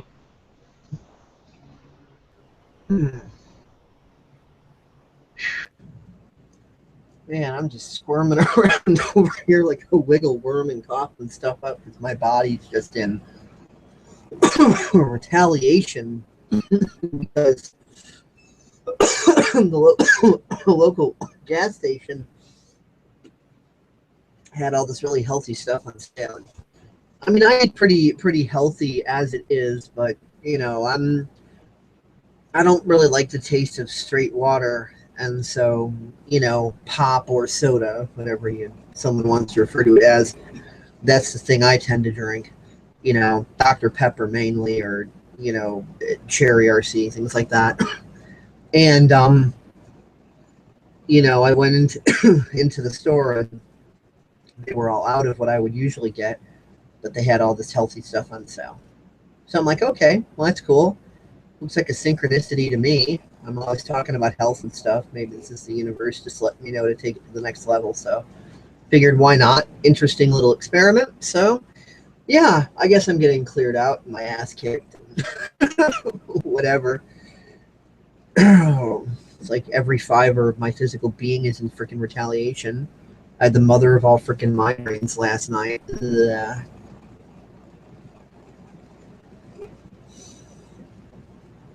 Right now, just my body's in retaliation. But, that's kind of what happens when you're clearing out toxins. A lot of times it's not a fun process. That's why people are always afraid of clearings and cleansings and things like that and detoxes, because they don't want to go through all that. But in my opinion, it's not really all that bad as long as you don't judge it. Just hold yourself in a state of appreciation of, all right, my immune system's kicking up. It's doing what it needs to do. This is a good thing. This is a positive thing. There's no reason for me to be all butthurt about it. Yeah, some of the symptoms are mildly annoying, but, that's okay. I don't need to let that control what I think and how I feel. I can just look at it and have my opinion of, well, this kind of sucks, and just let it be my opinion. Oh. Ooh.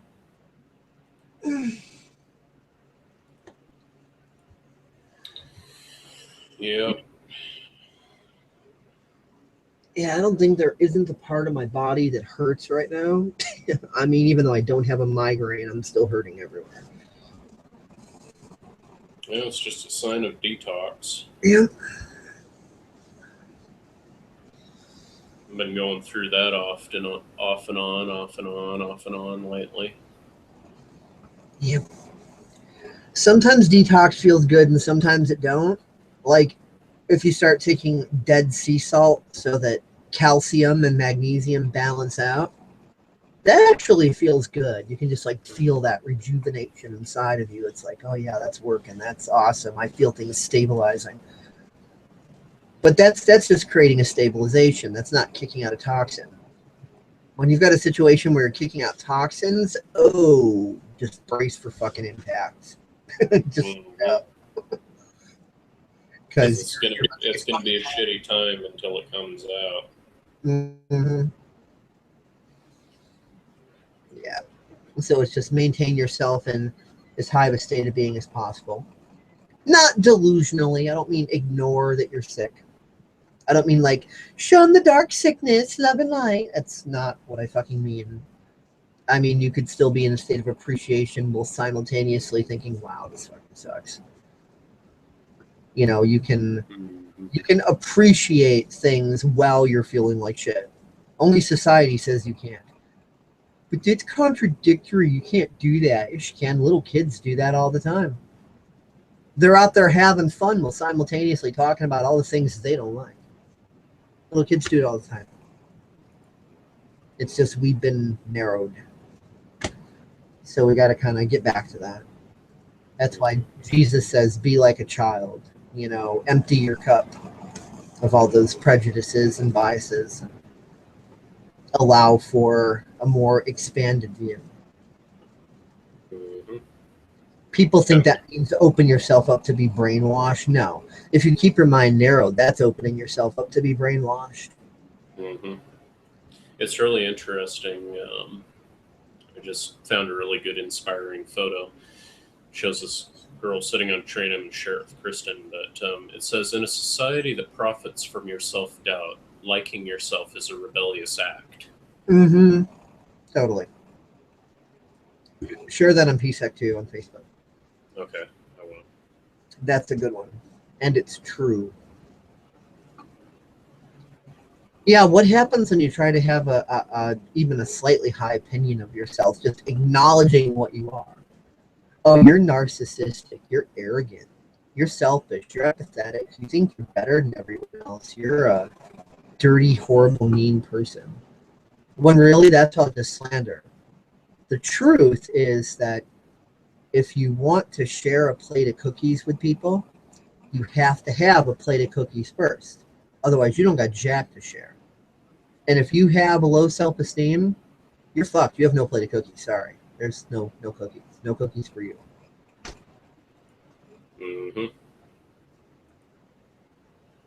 I really don't get the black community in this country. Well, let's be fair. Part of the black community in this country. Well, part of the black community. I mean, you know, the mainstream black community. I don't get them. Idiots don't represent the whole. They are the minority. No, I know. I'm just saying I don't get, you know, people who, you know, think it's okay to, you know, claim that they're for racial equality for their own race, but yet spew nothing but, you know, bigotry and slander and hatred and view white people with some sort of suspicion and hatred and distrust. It's like, you know, grow up. You probably weren't related to a slave. Probably nobody in your family was a slave. You're just an ungrateful little piece of trailer trash, or frankly, a nigger. I'm going to say it. Yes, I said it. And that does not mean a good, outstanding, hardworking African American. There are plenty of those out there. I'm friends with, I have family members who are fine examples of what an African American should be. Just like there's a difference between, you know, a total piece of white trash and, you know, a white person who has integrity. You know, this is all about what you might want to refer to as like reverse racism, like the indoctrination that states the only people who could possibly be racist are white people, so let's blame the KKK and the Nazi, whereas no one of any other skin color could possibly do anything wrong, couldn't possibly be racist. Not at all. And if you try to call them a racist, then you're a racist. It's like, what? Yeah, no, it's you know, off the charts stupid how people act about it. People think, you know, that all racism, period, is a white on black issue. It's a human upon human issue. Society teaches us to judge each other based upon class, upon wealth, upon what religion you're part of. Skin color is just one contributing factor. It's probably one of the smallest. Age, gender, sexuality, the whole gamut. Anything that can divide you and conquer you, they're going to use.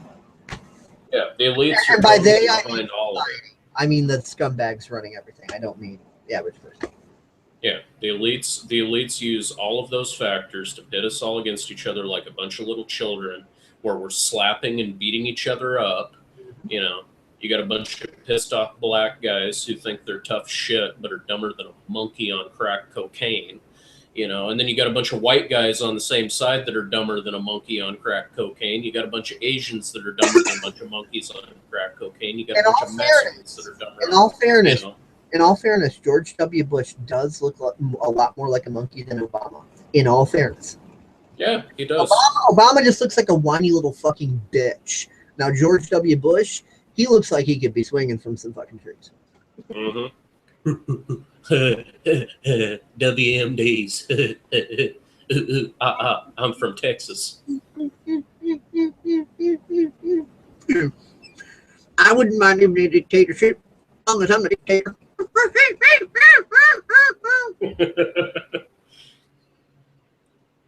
Now, son, you're doing a really good work for the New World Order. This is George Herbert Walker Bush. You're doing a great deal for the New World Order. Son, I'm very proud of you. But get out of the fucking tree. Get out of the fucking tree before someone sees you. I flew a Curtiss TBM Helldiver, and I abandoned my crew in the Pacific because I was a coward, and I decided to jump out of the airplane because the captain's supposed to stay with the ship, but not me. I had a political career for the New World Order. No, I'm just, you know, people get all butthurt about race, and, you know, they get butthurt when you use the N-word, especially the N-word, like I stated earlier. And I'm just at the point of, I don't give a shit anymore. I don't give a shit. I'll say nigger as many times as I want. First Amendment right. If a black guy doesn't like that, tough. I'm sorry. If he's offended by that, he should be examining his character. Mm-hmm. Has he been acting like trailer trash? Because if you've been acting like trailer trash, what do you expect to come upon you? You're living on welfare. You're living on food stamps. You got an Obama phone. You look like trash. How do you expect people to treat you?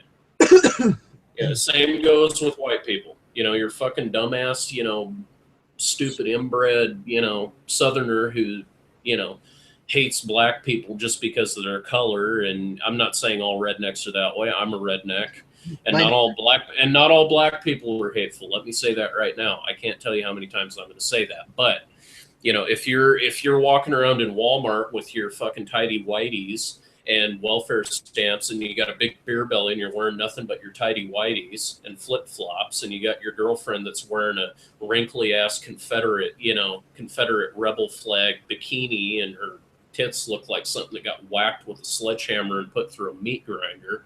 How do you expect people to look at you? Do you expect them to think you're outstanding citizens for society? No, they're probably going to think of you as white trailer trash. And then to the Asians who walk around thinking they're, you know, tough shit and whatever, those racist type Asians who think that they're the coolest guys. Why do you think people call you slanted-eyed yellow bastards? Because you act like it. You walk around saying we need to, you know, because there have been people in the past who have done stuff like that, you know. There was a police case back in the 70s where they dealt with some guy who believed that Japan needed to be imperially ruled by the emperor and all that stuff, and that we needed to kick out the Western way of life. I'm talking about those kind of guys. Yeah. How do you expect people to treat you? Do you expect people to treat you like, you know, you're some normal citizen of society or something, or, you know, treat you like you know, you're an outstanding person, when all you can do is talk about how much you hate whites and how much, you know, Asians are superior to everybody? I mean, look at the North Koreans. They're the biggest frickin', you know, centralist racists on the planet. They hate their own brothers in the South. They hate the Japanese. They barely stand the Chinese. They may lie to them and say that they're friends, but, you know, it's total racism. I mean, the Koreans and the Japanese have been doing it to each other all the time. I mean, hell, in Africa, for Christ's sake, you know, why is Africa so divvied up? It's because you got all these different tribes that rule over these countries. I mean, Kenya is a prime example. You got the main ruling party, the Kikuyu. You've got the sub parties underneath, and they've always constantly been suspicious of each other, of hating each other, of not liking each other. And this is a black on black issue. This has nothing to do with white people. This has nothing to do with imperialism. This has nothing to do with anything with white on black. This has strictly to do with tribe versus tribe in Africa. It happens all the time. There are Africans that hate each other just because they're from a different tribe. It has nothing to do with, whites going in there like in that, freaking piece of garbage propaganda where they're showing white people chaining blacks up and dragging them to the boat.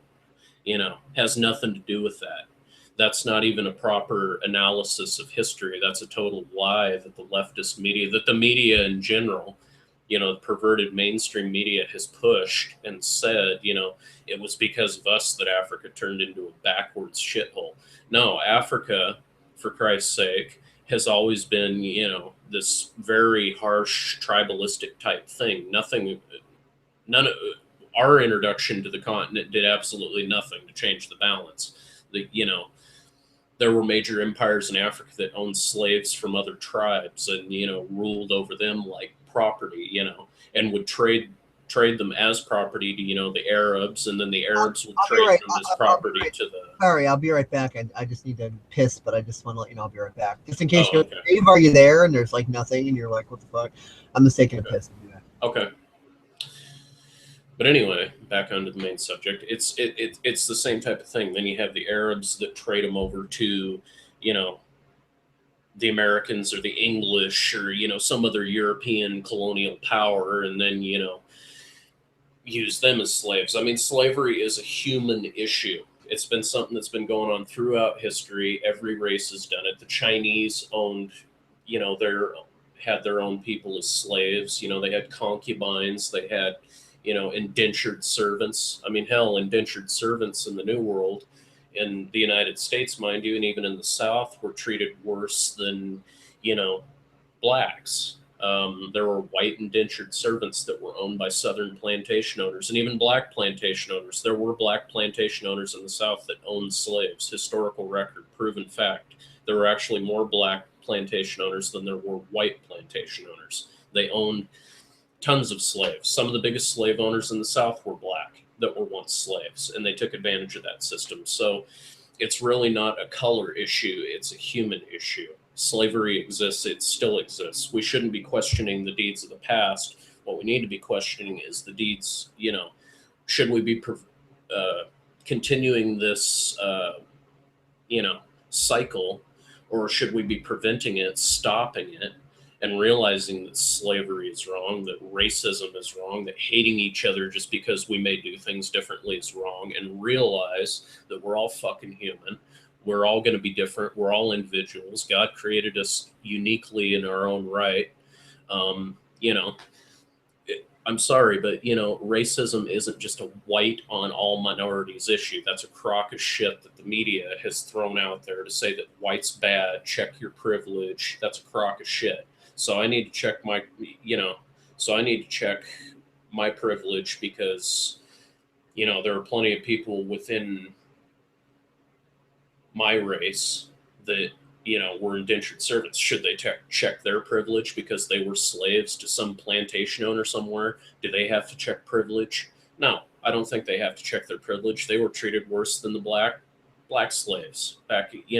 It's not a race issue. The race issue is a crock of shit. It's non-existent. It's just nothing more than a mirror. It's a human issue.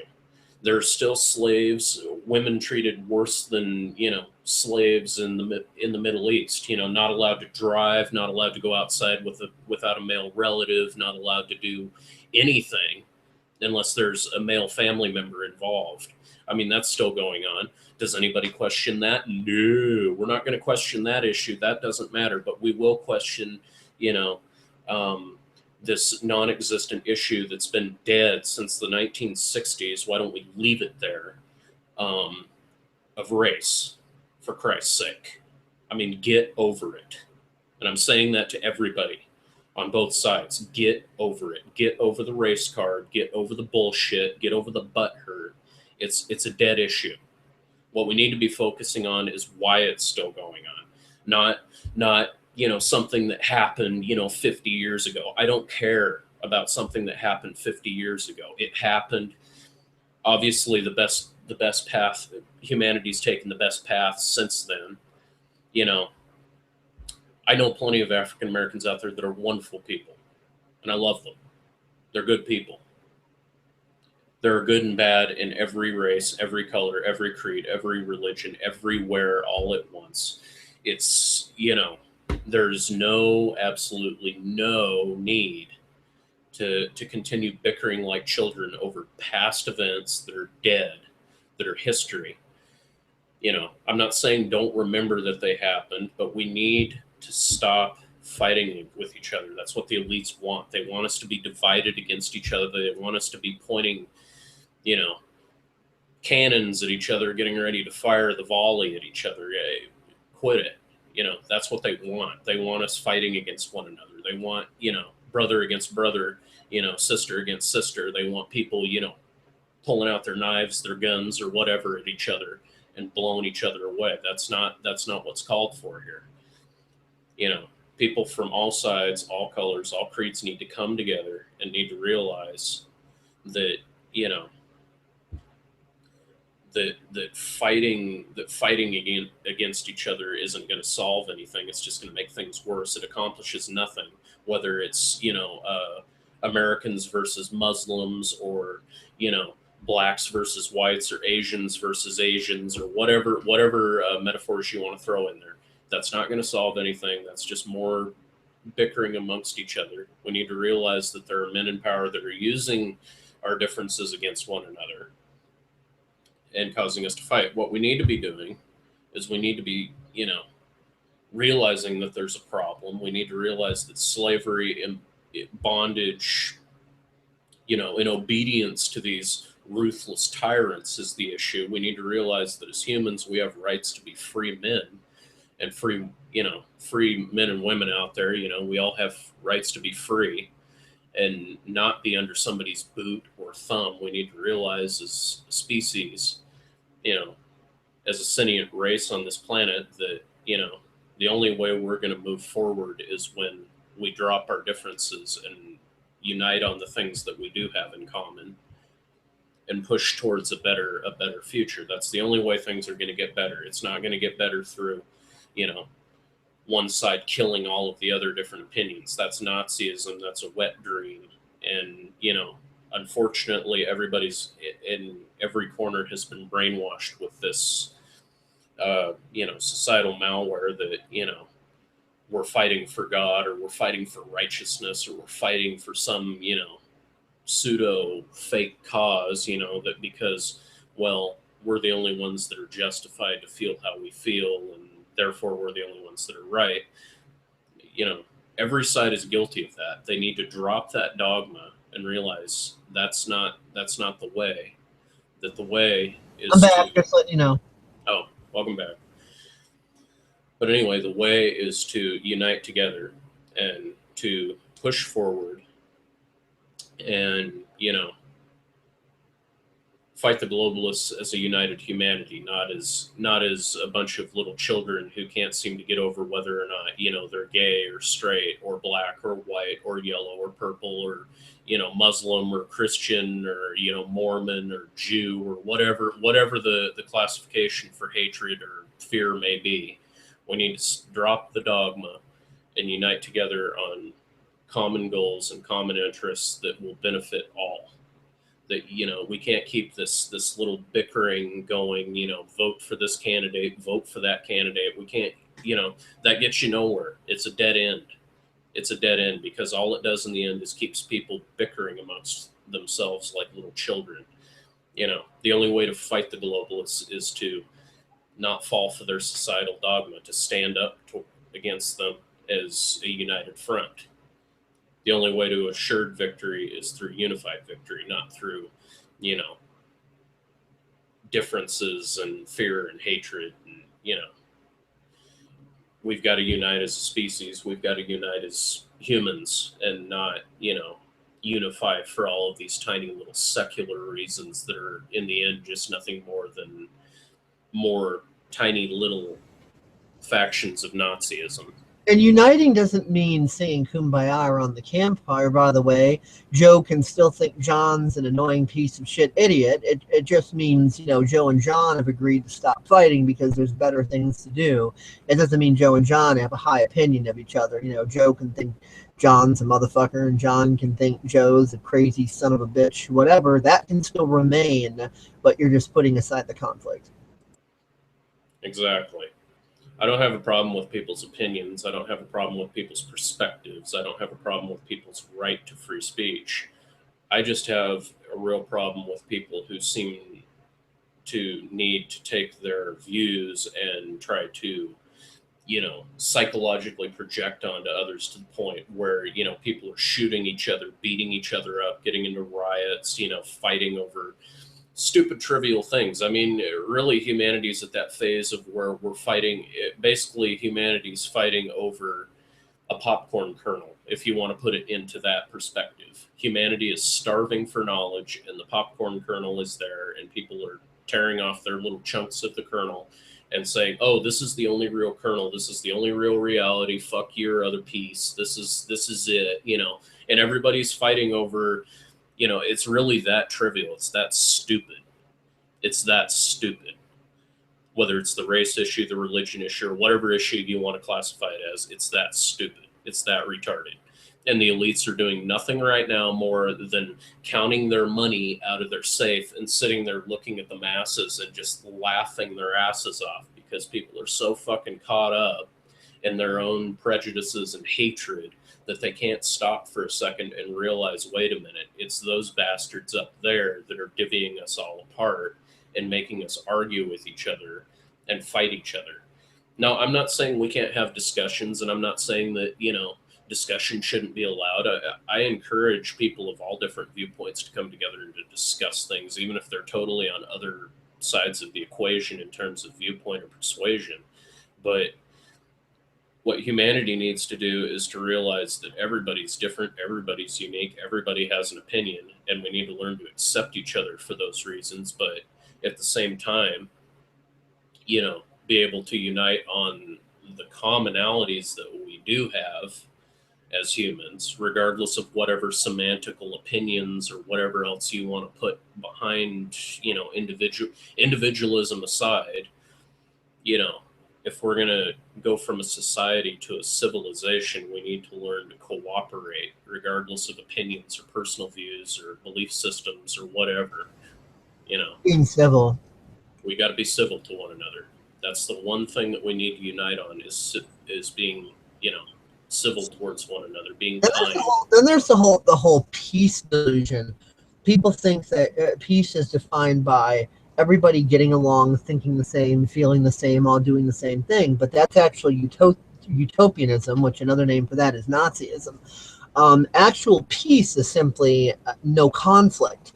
Because a lack of peace is what? It's fighting, it's war, it's genocide, it's bloodshed, it's all this nasty stuff. So what is peace? It's a lack of that. It's the opposite of that.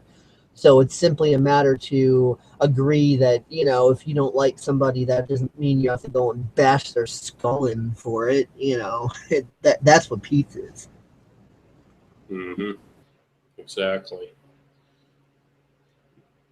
Yeah, we need to, you know, the only way we're going to get along as a species is when we can learn to cooperate in the most loose form. I mean, yeah, there's still going to be ethnic groups. There's still going to be, you know, Earth isn't going to change, but in a way, it's going to have to change, but in a loose sense, it's going to have to. People are just going to have to learn to accept each other because no matter what. People are going to have to learn to hate without A, acting on it, and B, without narrowing their minds in the process. Exactly.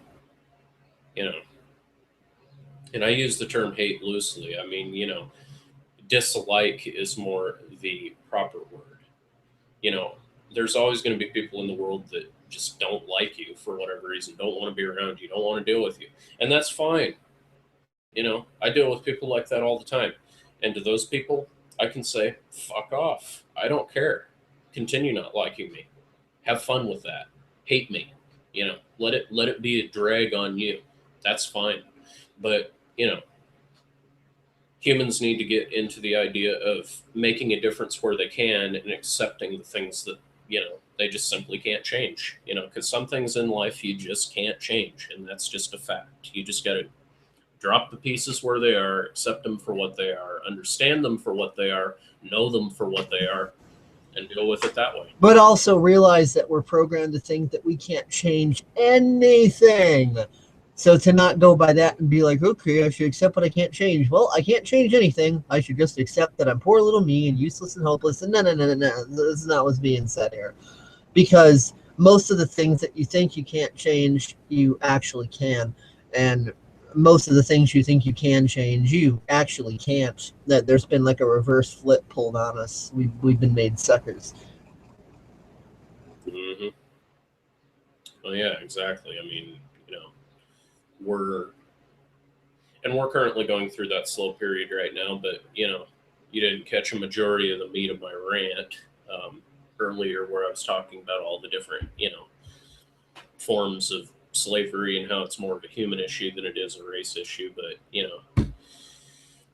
yeah, I've pretty much given my piece on this whole thing. I pretty much said my opinionatory push, as it were. I've kind of given my full 10 cents worth on this pretty much thus far. I'm just, I'm at that point of where I'm like, tired of hearing people, bitch on and on and on about, the marital status of the number 5, being related to the tuna sandwich and how that's going to correlate with Tim and Joni getting married. It's like, what? Excuse me? How do these things correlate together? I don't know. Yeah, if you really look at it objectively, it's just a big pile of poo. You look at it like, wow, that's nonsense. How did I ever once believe that actually made any sense? Mm-hmm. You can't argue about the marital status of the number 5 and expect to ever hope to come to an answer. It's just, the question's fucking ridiculous. Oh, but what if you believed it's not? Oops. Oh, there's the trap. That's why I like to say the facts of any matter are completely irrelevant, but understand my context on that. What I mean is that actions have consequences, and humans always take action based on their belief systems. They never take action based on logic or facts. However, in fairness, belief systems, no matter how full of shit they might be, do have a self-supporting mechanism that say, I am factual, I am logical, everything else is crap. So even if something is completely non-logical, non-factual, the belief system inherently has a mechanism that says, yes, I am logical, I am factual, everything else is crap. So if we're not willing to even look at the possibility that we might have been deceived and might be full of shit, then we are what Vinnie Eastwood explained as being the cosmic schmuck. Cosmic meaning big, schmuck meaning idiot. And if you're sitting there asking, wow, dude, am I the cosmic schmuck? Then chances are you're probably not. But if you're sitting there going, there's no way I could ever be the cosmic schmuck, then chances are, yeah, you're the cosmic schmuck.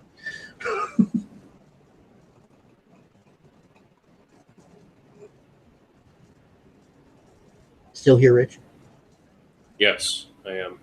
Oh, I'm just currently watching this news article video thing about some poor 19-year-old beaten by, yet again, back on track of, really when it comes down to certain members in the black community, I can say if you want people to look at you with a little bit more of a straight face instead of looking at you suspiciously, don't be abusive. Don't grab 19-year-olds out of their car, shave their head while you're filming it and laughing and then saying I got my ass whooped written on their forehead out of their eyeliner and signing your name and kissing it and then slapping them and beating them around because they have a nicer car than you. See, that's monkey shit. I'm sorry. That's monkey shit. That's nigger move. We had a guy at the truck stop like a week or so back who didn't have a diesel container, he needed like a gas can or something. We didn't have gas cans. We don't sell them. But anyway, he needed one. So what does he do? He basically schmoozes all the truckers. He's trying to talk them into putting fuel and a couple of oil cans or whatever, which you can't do that because they're not legally designed to hold diesel. So what does he do? He steals one of our water buckets that we use for people to wash their windshields. He steals one of those and takes off in another guy's truck with, he gets a ride in another guy's truck and drives off with the bucket, that he stole. But I mean, it's shit like that that just makes me sit there and just facepalm, and it's like, and you wonder why people look at you so negatively. It's because you do stupid shit like that.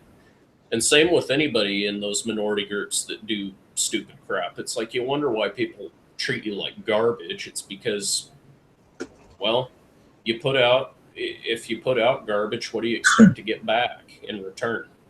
That's kind of a biblical principle. I think You another are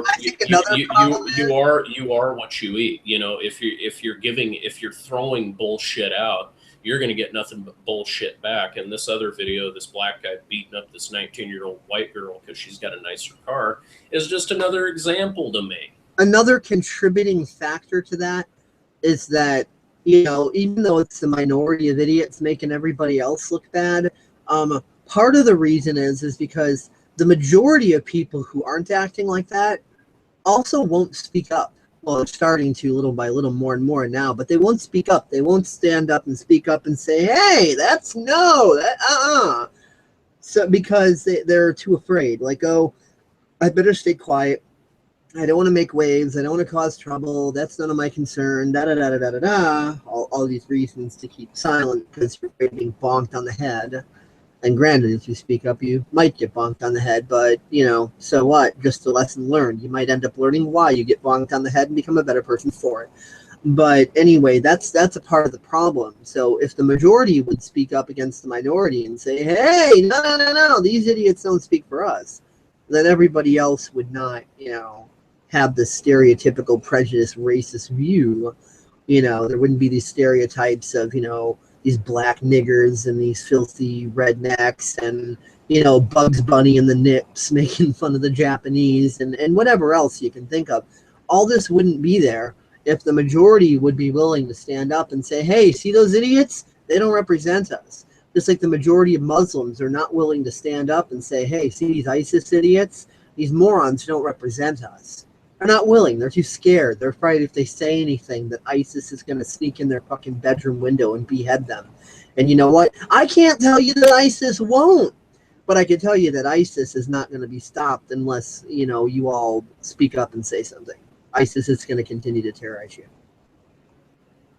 Yeah, exactly. And same to, good black folk out there, who are in rundown neighborhoods with gangs, black gangs. Same to Mexicans or whites or whatever. The only way your community is going to get better is when you start taking the trash out. Go to the same. I'm just saying, do what you need to do as a community. Take care of your problem, and clean up after yourselves. You've let in a better term, you've let termites infest your house. What do? You kill the termites. You knock them out. You weed them out. Same thing on the national level. We are the, basically decent but brainwashed majority who are letting an extreme minority of psychopaths rule. But like what I said earlier, what if all of a sudden we all said no? We all have more people, more guns, more knowledge, more this, more that. Collectively, we are the fucking majority. So there's no violence even needed in this. If we all just looked at them and said, no, your dictates are stupid and we're not going to listen to you anymore. What could they do other than cry, than go to the Ukraine and Crimea River, haha. Mm-hmm. Oh, look, DA's little Nazi icon turned rainbow colored.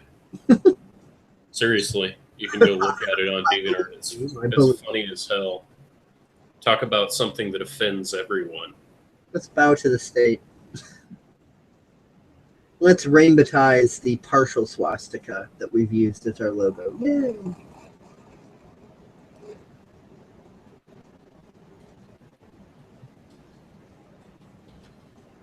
If people want to get up in arms and ban something, ban the fucking DA logo, not the Confederate flag. Precisely. Yeah, looks like a swastika. It looks like a freaking swastika. Sieg Heil. Yeah. I mean, hell, we made the video on that whole thing. Mm-hmm.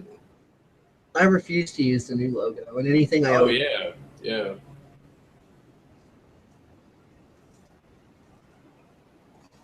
No, the new logo is fucking, it looks like Hitler's dildo, and especially when it's rainbow colored like the gay pride flag.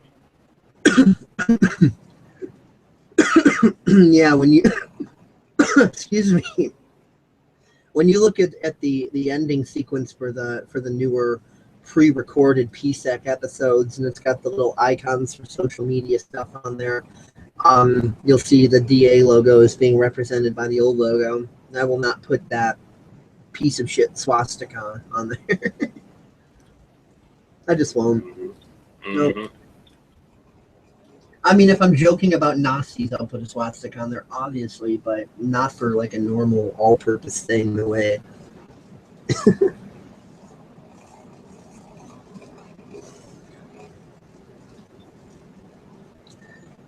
So, anything else you want to say on these subjects? No, I'm pretty much tapped out. I've said everything I needed to say, you know. And to anybody who's butthurt or offended out there, it's like, well, you have the right to be, and that's okay. Yeah, you have the right to be. But yet again, if you are offended, it's like, well, maybe it's something to think about. So next time, you know, you come back, you know, you've kind of cleared up some of your own societal blockages and realized, hey, that is bullshit. Why am I doing that? You What was that little graphic the other day? How you perceive me is a reflection of you, and how I perceive you is an awareness of me. Oh yeah, that's how that went. Mm-hmm.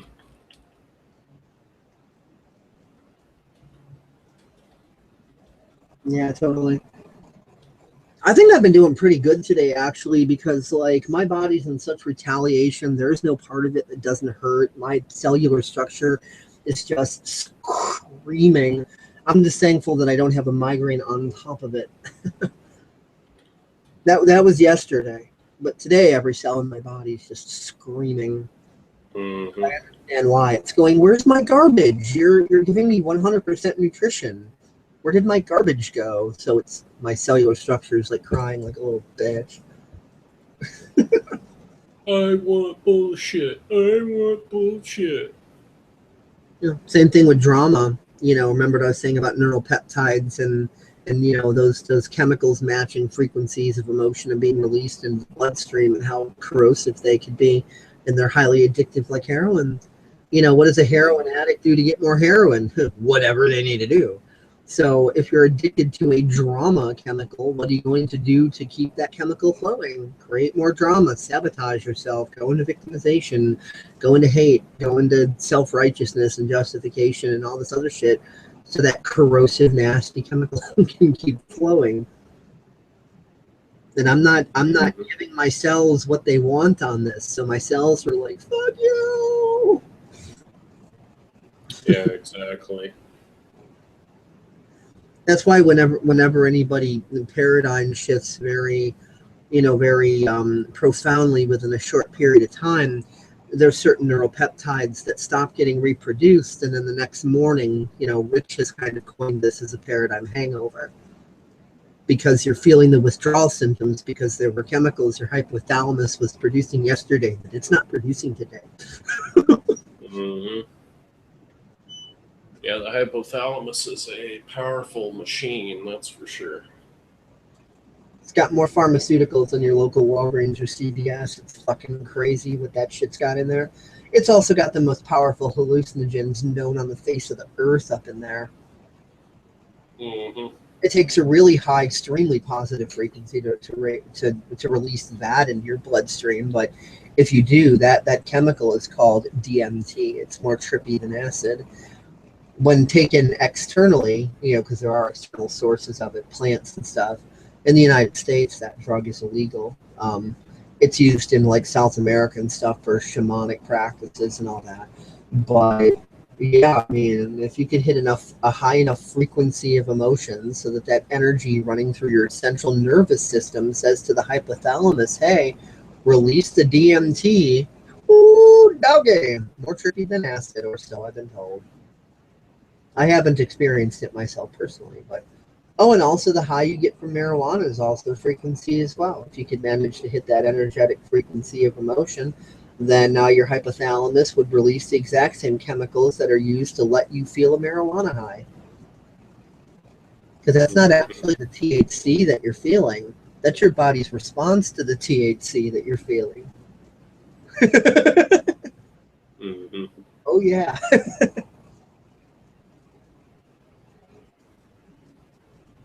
I love fucking science, as the Facebook page says. Yep, I fucking love science. Yeah, it is. Yeah. And not Good that shit. Darwinian William Black retentive science. It's like, no, shut up. I mean the real science. Shut up. My friends at G Plus said I'm right. You're full of shit. Yeah. So I guess that's it. I guess you pretty much covered everything. Yeah, I pretty much let out everything I needed to really say. I haven't posted any InfoWars articles, if there's anybody out there that watches my DA page. I haven't been posting anything lately because I'm just not, I don't feel there's anything really that I need to say besides what I've already said about Jade Helm. Yeah. That's kind of the important issue right now. We need to be focusing on what the psychopaths are doing, not what some piece of cloth in the South did to inspire some wackadoo to use a tool to harm a bunch of people. Yeah. Totally. I'm just, I It's feel like worrying about the milk you spilled on the kitchen floor while the lion's about to eat you. Yeah, exactly. It's like, what? Doesn't make much sense. And if Rochelle's listening, I mean, she could totally be a part of this conversation and add some really good contributions, maybe display some of her cool nail art or do something like that. But oh no, that's just not cool enough. Not enough contribution. It's just horrible, awful. No, can't do it. Yeah, she's having some self-worth paradigm issues right now, but it's all good. We're respecting her pace because in order for her to give herself the right to say yes, she's got to give herself the right to say no. Mm-hmm. Exactly. And so it's about stepping off the hamster wheel, that emotional spiral, and just stepping off the thing completely and going, all right, let's look at what's going on here. Mm-hmm. We already, explained the elephant in the room earlier, so. Mm-hmm. So maybe next time she'll join us. Maybe she'll see that this is a fun conversation, and maybe she'll join us next time. Who knows? It's a possibility. Yep. Very much a possibility. Totally is. Oh man, what's the temperature outside right now? It's supposed to be that, Over here, it's 64 degrees Fahrenheit. Oh, you're a lucky son of a gun. Got that lake effect going. Yeah, it's a good old hot 104 degrees Fahrenheit, 102 just down the street in Crestview. Fun. Nice hot 105 in Phoenix, 105 in Central Point. Yeah, I can feel it. It's warm. Fun shit. Oh, look. Mm-hmm. Y'all just replied to something or another on Facebook. Where is that? I just saw it pop up in a status. Anyway, I guess we should probably end this now. So, everybody, hope you've enjoyed it, and if you haven't, oh well. And catch y'all later. Yep. Have a good evening.